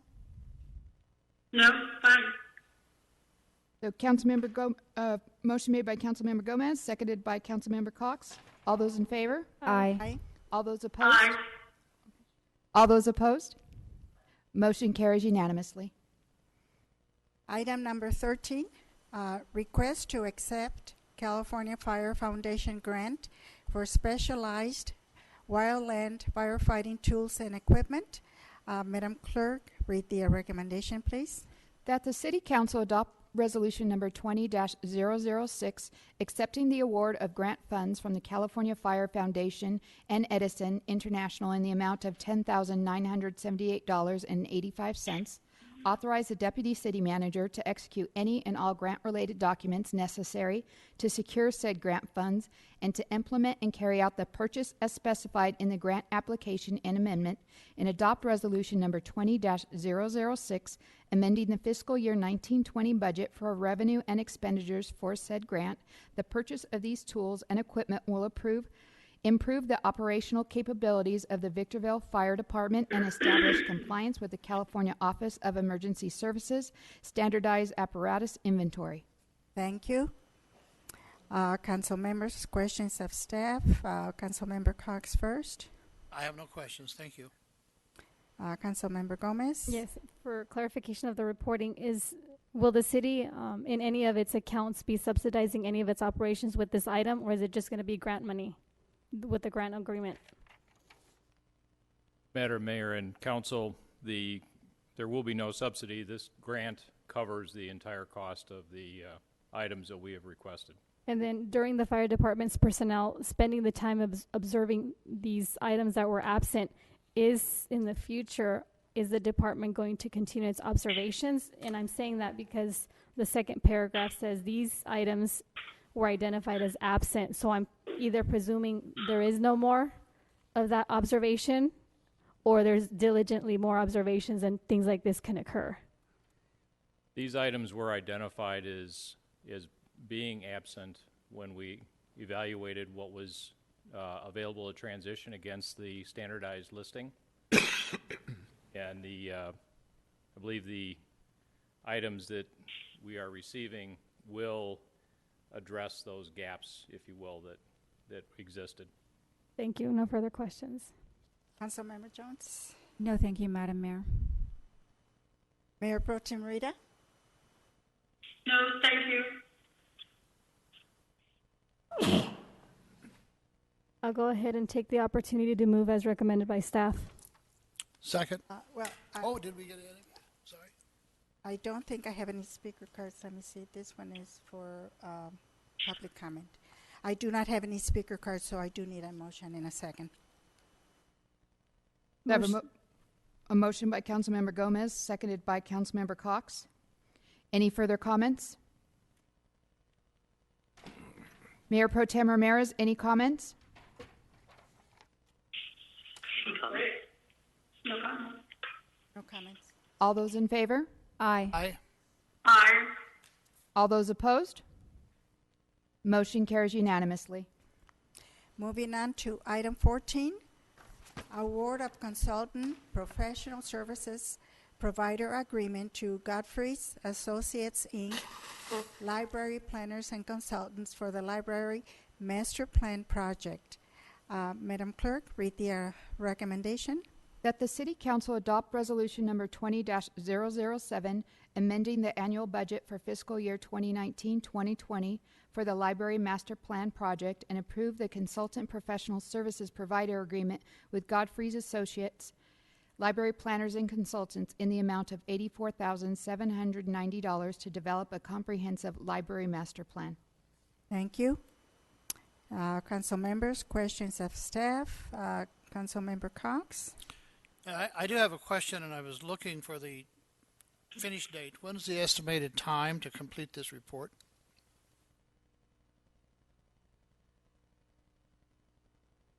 Madam Mayor and members of the council, I'm going to turn this over to our Director of Community Services, which is where the library is overseen, Ms. Janelle Davidson. Good evening, Madam Mayor and City Council members. The estimated time frame to complete this study is 8 months.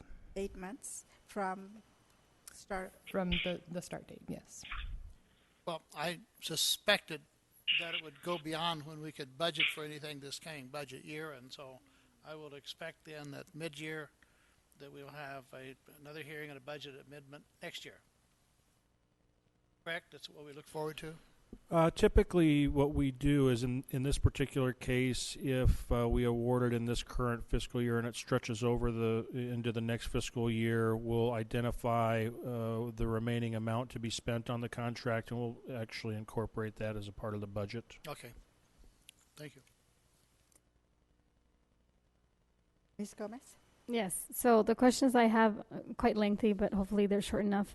So I'm looking at the existing plan. When we look at a comprehensive library master plan, are we presuming it's the one in existence, or can we consider in a master plan an additional library resource in means of structure being built? So we don't have an existing master plan for the library that I'm aware of. Perhaps it was studied some time ago when the library was part of the county system, but as far as since it's been a city library, I'm not aware of anything. So this would be our initial master plan that would look at both operations and space needs. Okay, so for clarifications, a non-existing master plan that is being in place today, if approved, does not include an additional structure with any types of funding that we can discuss during this item. Correct, it does not. Okay. And then I need an explanation. I want to read this paragraph. The staff removed the library element from the scope of services for the Parks and Rec Master Plan project, and $50,000 was allocated for a separate library master plan in the fiscal year. I wasn't understanding something was, but something wasn't. What happened? So initially we were planning to study the library needs as part of the Parks and Rec Master Plan that is already in progress. But there were some discussions at the council level that led us to believe we wanted to take a specific look at the library, so it was separated out into a separate project. Okay, and then here it says only a single bid was received in an amount nearly 5 times the amount of the project. The single bid received and revised the scope of services. How was this marketed, and why was it misinterpreted if that was the case? So we followed the normal RFB process for the initial bid process. Based on the feedback we received from the one bid, and others who opted not to bid, it appeared that they interpreted we were looking for more architectural services, which we were not. So we went back and clarified the scope. And then another question is, it says, when the discussion, it says current and future library needs. Again, that's not the structure of a new building. That's pertinent to what we already have established. It could be either. That's what we'll define as part of the study. And no further questions. I have none. Thank you, Madam Mayor. Mayor Pro Tem Rita, do you have any questions? Can I have her repeat? When do you think you're going to give us the first presentation on this master plan? Is it possible within the next 30 days? Can you confirm that, or can you tell me when it would be the first possible time that you can give the city council members your progress report? So the first step of this master plan process will be very similar to what we recently did in the Parks and Rec master plan, and that is the information gathering. So each council member as well as staff would have the opportunity to provide input as far as the needs of the community. That wouldn't be in the form of a presentation. The presentations would come later in the process, so closer to what I imagine would be the 7-month mark.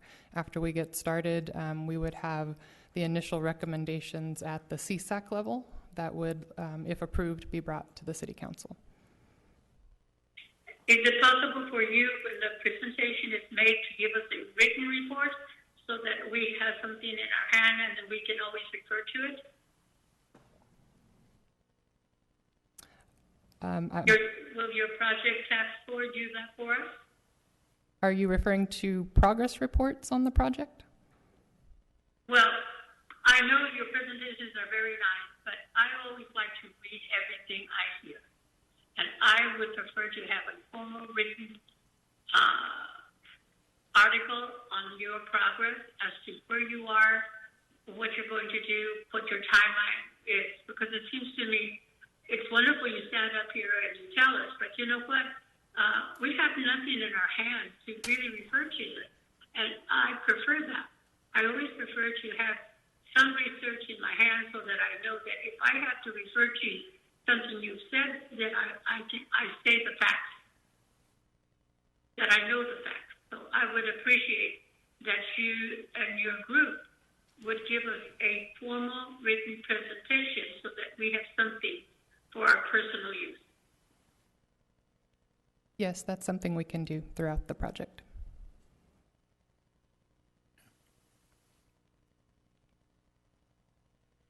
Do you have any other questions? No, ma'am. Thank you. I do not have any speaker cards on this item. Therefore, I need a motion and a second. Madam Mayor, I move the staff's recommendation. Second. I have a motion by Councilmember Jones, seconded by Councilmember Gomez. Any further comments? Do you have any other comments? No, thank you. Yeah, I'm going to go ahead and make a comment based on what she's asking. She's asking for progressive reports. I don't know how often staff meet to do something of this nature, and to incorporate some kind of timeline or guides. I don't know, we didn't give you direction. We don't give direction to staff, but it wasn't a unanimous vote, or there was no vote. So I'm going to go ahead and be bringing that if Rita doesn't bring it herself during the time that we can bring agendized items. And so I'm hoping that she hears that, so she brings it herself, and I'll go ahead and bring it up then. I have a motion by Councilmember Jones, seconded by Councilmember Gomez. All those in favor? Aye. Aye. All those opposed? Motion carries unanimously. Item number 15, approve amendment number 3 to professional services agreement with Aragon Geotechnical, Inc. Madam Clerk, read the recommendation. That the City Council approve Amendment Number 3 to the Professional Services Agreement with Aragon Geotechnical in the amount of $50,000 for geotechnical field and laboratory testing services for various capital improvement program projects. Thank you. Any questions of staff, starting with Councilmember Cox? It's a half of a question and a half a comment. I know that we have the requirement to do these tests, and I would have loved it to see this attached to capital improvement programs. This is in general for all, and I understand that, but as we go along, maybe engineering can remind us when council approves a capital improvement that the testing and everything has already been approved by a consultant and who's going to provide it. Just a reminder that that has been done. Assuming council approves this. I'm sorry. Thank you. I mean, this is just a blanket approval, but we really don't know where they're going to do the work at. So I just think it's a check and balance that we know when we use them. Okay, we can do that. Gomez? Yes. So Councilmember Cox brought something that I perceive perhaps is procedural. Maybe it's a type of reporting that council would like to know, but I'm just presuming, and I don't think I should presume. So what does it mean to add something like this to the capital improvement project?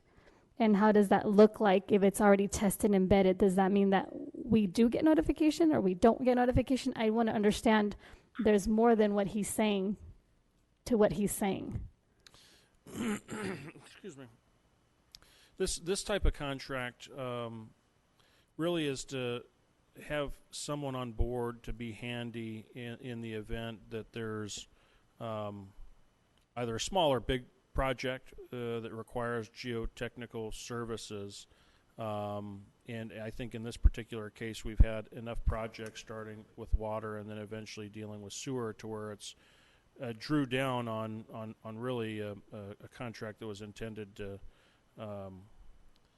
provide us flexibility. We typically, for large projects that we bring back to the council, just as we saw earlier on the skate items, we saw those independent testings separately. And so for the larger projects, that's where you'll see them. The smaller projects, especially those that may not necessarily rise to council approval, or to where we already knew we had this type of contract in place, and instead of showing it like we did on the skate park, we just went ahead with the capital project, knowing that we had the independent testing already in place. That's likely what's occurring. Okay, so for clarification, then, when I'm looking at the original contract and the different amendments, if I look at the skate park and compare it to this one, there would have been something that would have said testing 5%, and it would have been incorporated in this. Is that what was being asked to have from now on? My understanding was to have a little bit more reporting to show when we're drawing on these types of contracts. Thank you. Jones? I have no questions. Thank you, Madam Mayor. Rita, do you have any questions? No question. Thank you. I do not have any speaker cards. I need a motion and a second. I'll go ahead and move as recommended by staff. Second. I have a motion made by Councilmember Gomez, seconded by Councilmember Jones. Any further comments? Rita, do you have any further comments? No.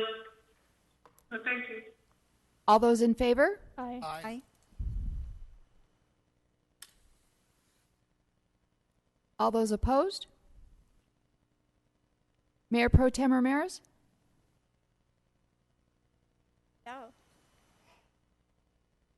Did you make a motion, or did you vote? Yeah, the answer is yay. Yes. Okay. Yes. Motion carries unanimously.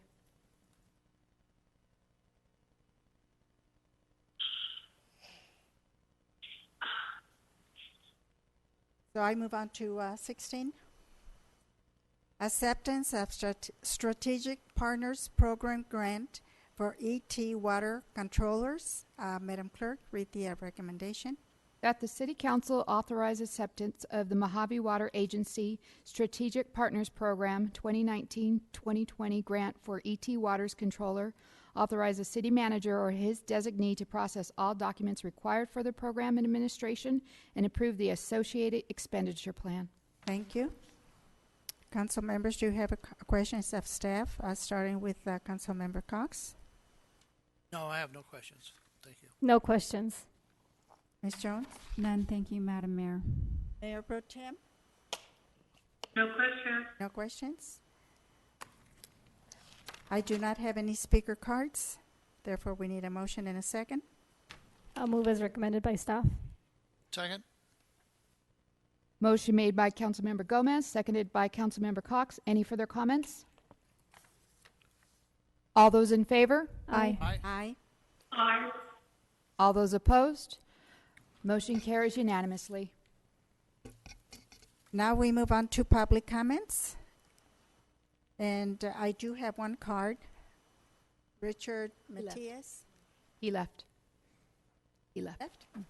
Okay. So I do not have any speaker cards. Now we move on to our city manager's report. Thank you, Madam Mayor and members of the council.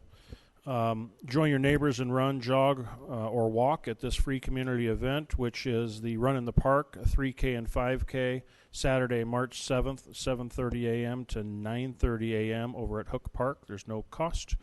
Then also we have the community pedestrian and bicycle training program as a joint project of Cal Walks and the UC Berkeley Safe Transportation Research and Education Center.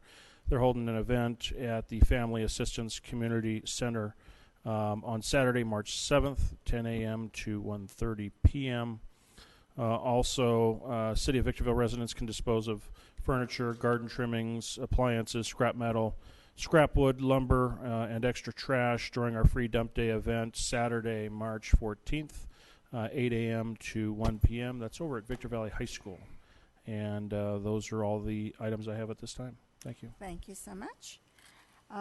Now we move on to discussion and possible action regarding upcoming agenda items.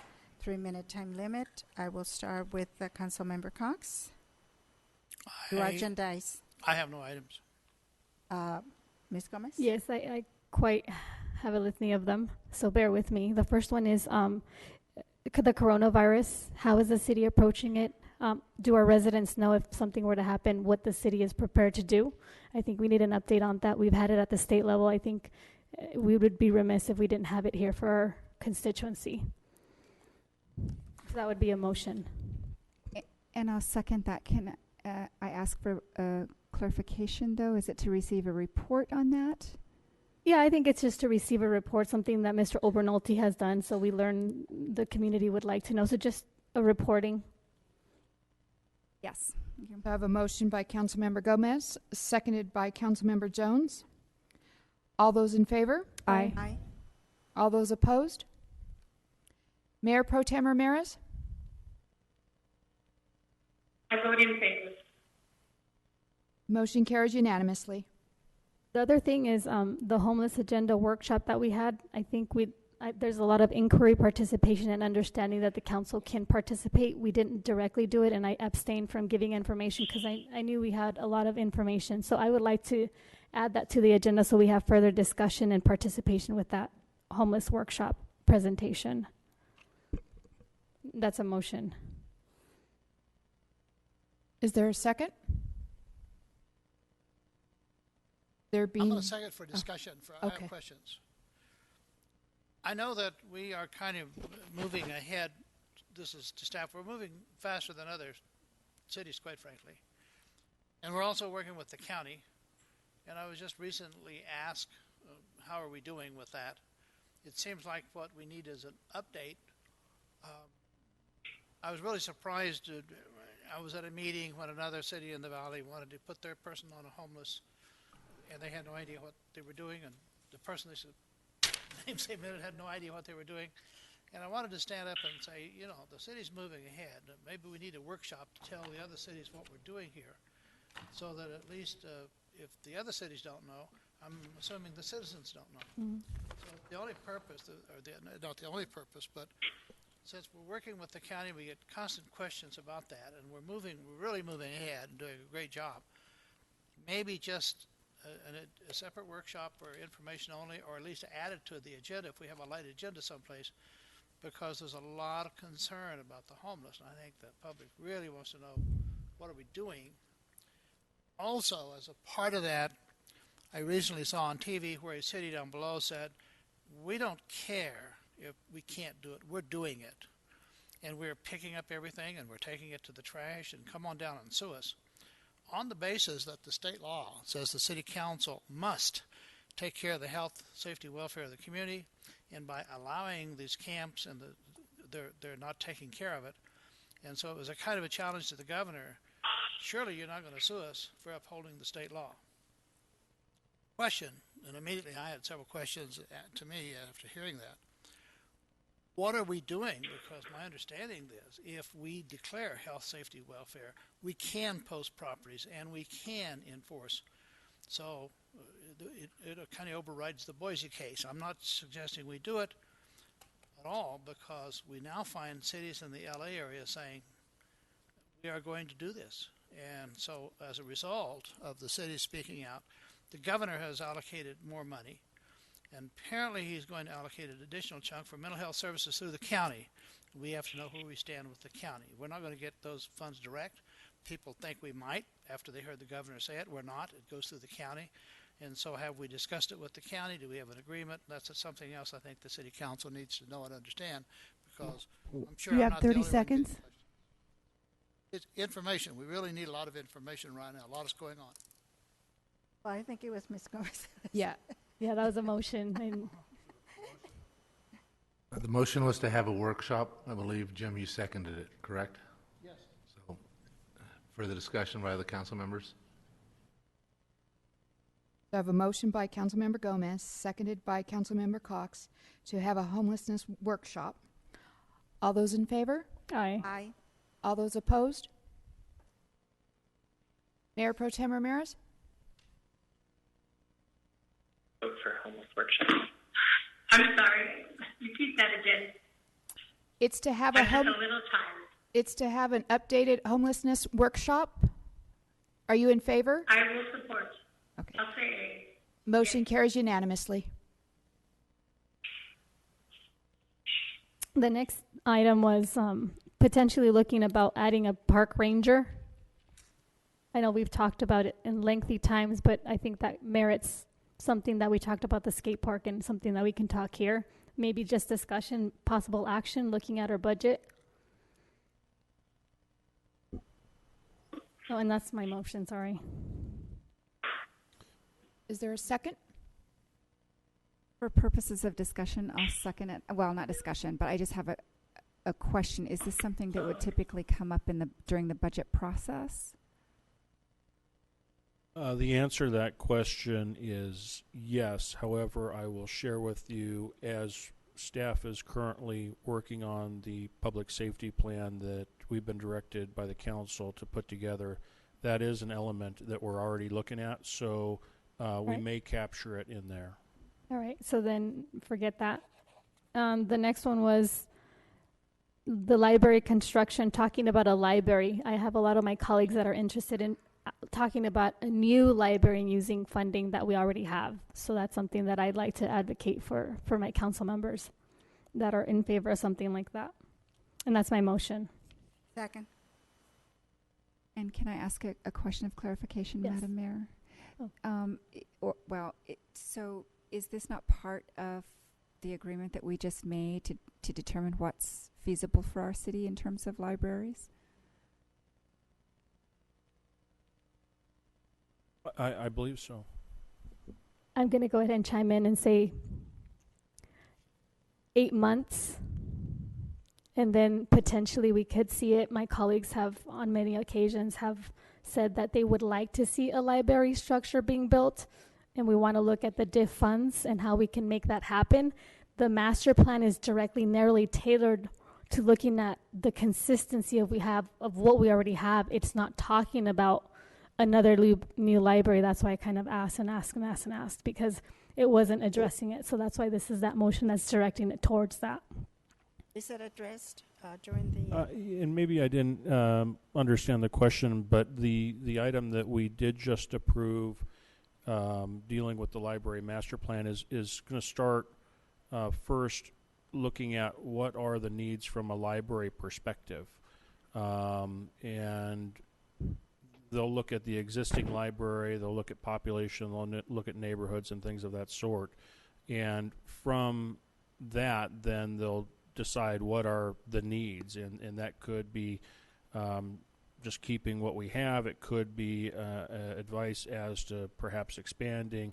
It could be advice as to identifying an alternate location throughout the city, perhaps because the result of the study that they will perform will could find that there are areas in the city that aren't provided with enough service from a library perspective. That's all that will come back, and I hopefully I articulated it properly, but so I think that's what's going to come back. It's hard to presuppose, but they're going to look at it more from a needs perspective first. What does this community need, and then make recommendations from there. Okay, and then the next one is Council Member Mayor Pro Temp wanted reports, timelines of this progress. So I'd like to put that as something that we can agendize, so we can give direction as a whole to the city manager, so that staff can provide that. I don't mean to interrupt, but we did have a motion and a second on the floor on a library issue. Well, yeah, I'm withdrawing that. Okay, I didn't hear that. All right. I didn't, but I presumed that it would catch on. So thank you for that. So we can direct the city manager for staff to be able to provide those types of reportings. That's my motion. Really sorry. What? Remember, Rita wanted reports. She can't direct staff. It has to be the council. So I want to make sure that she gets what she wanted in terms of how we do policy. And so if we need to direct the city manager to have that for the city council, that's what my motion was.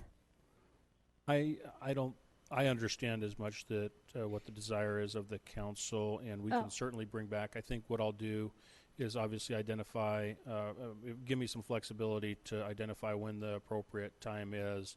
We want to find, when we get into the scope of work, what they're going to focus on first. When we do bring back something for the council, we want to have some kind of meaningful time frames with meaningful information to share with the council. And I agree with that.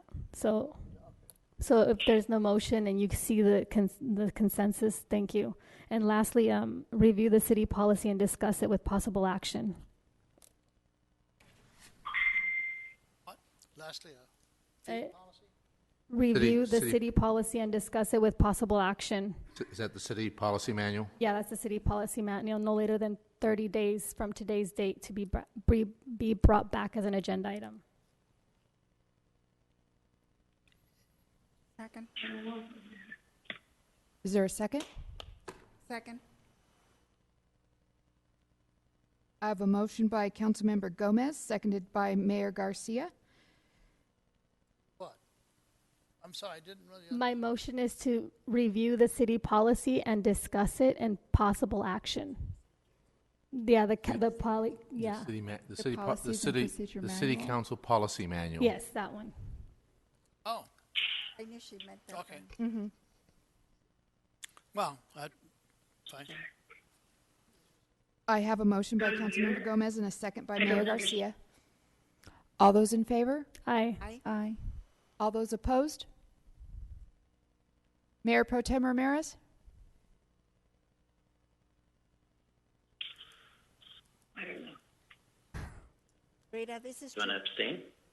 This is to review the city's policy manual. Okay. What is the motion? To agendize it. Oh, okay. I vote for it. Yes. Motion carries unanimously.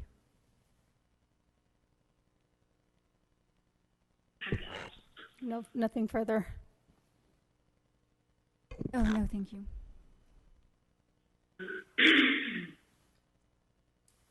Mayor Pro Tem, did you have anything to agendize? No, ma'am. No. Okay. I don't either.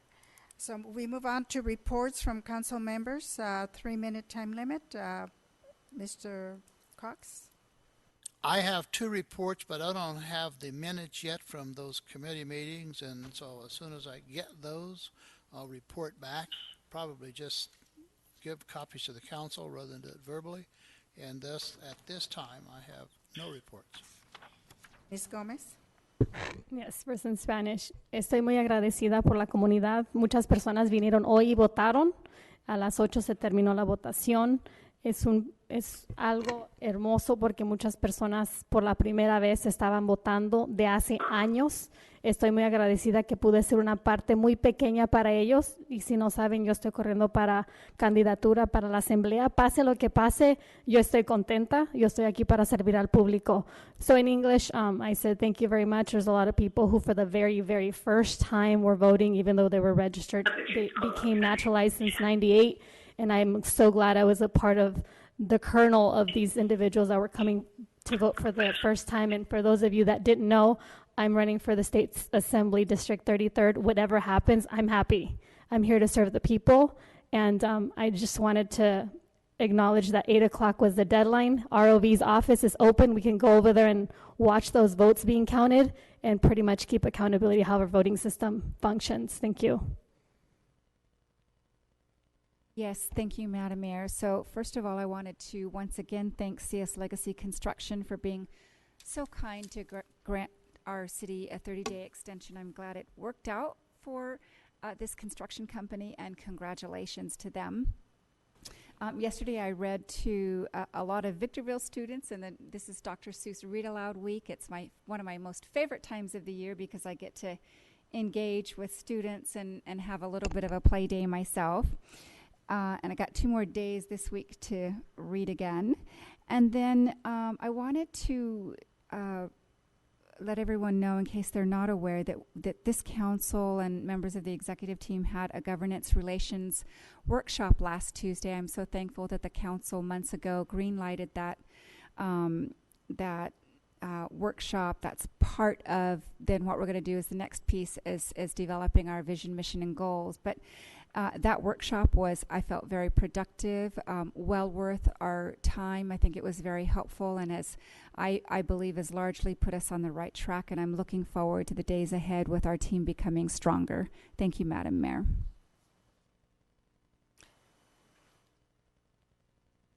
Rita, did you have something to report? Yes. I would like to thank everyone for their prayers. Since January, I have had 3 surgeries in 5 weeks. I am now disabled. I have lost my toes, my left foot, and the bottom of my left leg. But I'm alive because of the prayers of everyone, especially the pastors of the church, Bernie Bush, Freddie Temple, and Emmanuel Temple, and Pastor Torres's 3-6 division. I am totally grateful to the city of Victorville for the medical services that I have received, and I am, God bless everyone for being there for me. Let me say, I dearly, dearly love you all, and I praise God that I'm still alive in spite of everything. So thank you so much for all of you for being there and your prayers. God bless you.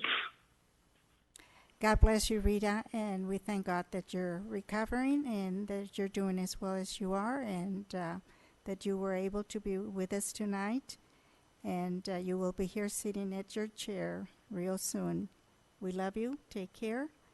And with that, I believe we don't have anything else before this council, so I adjourn the meeting.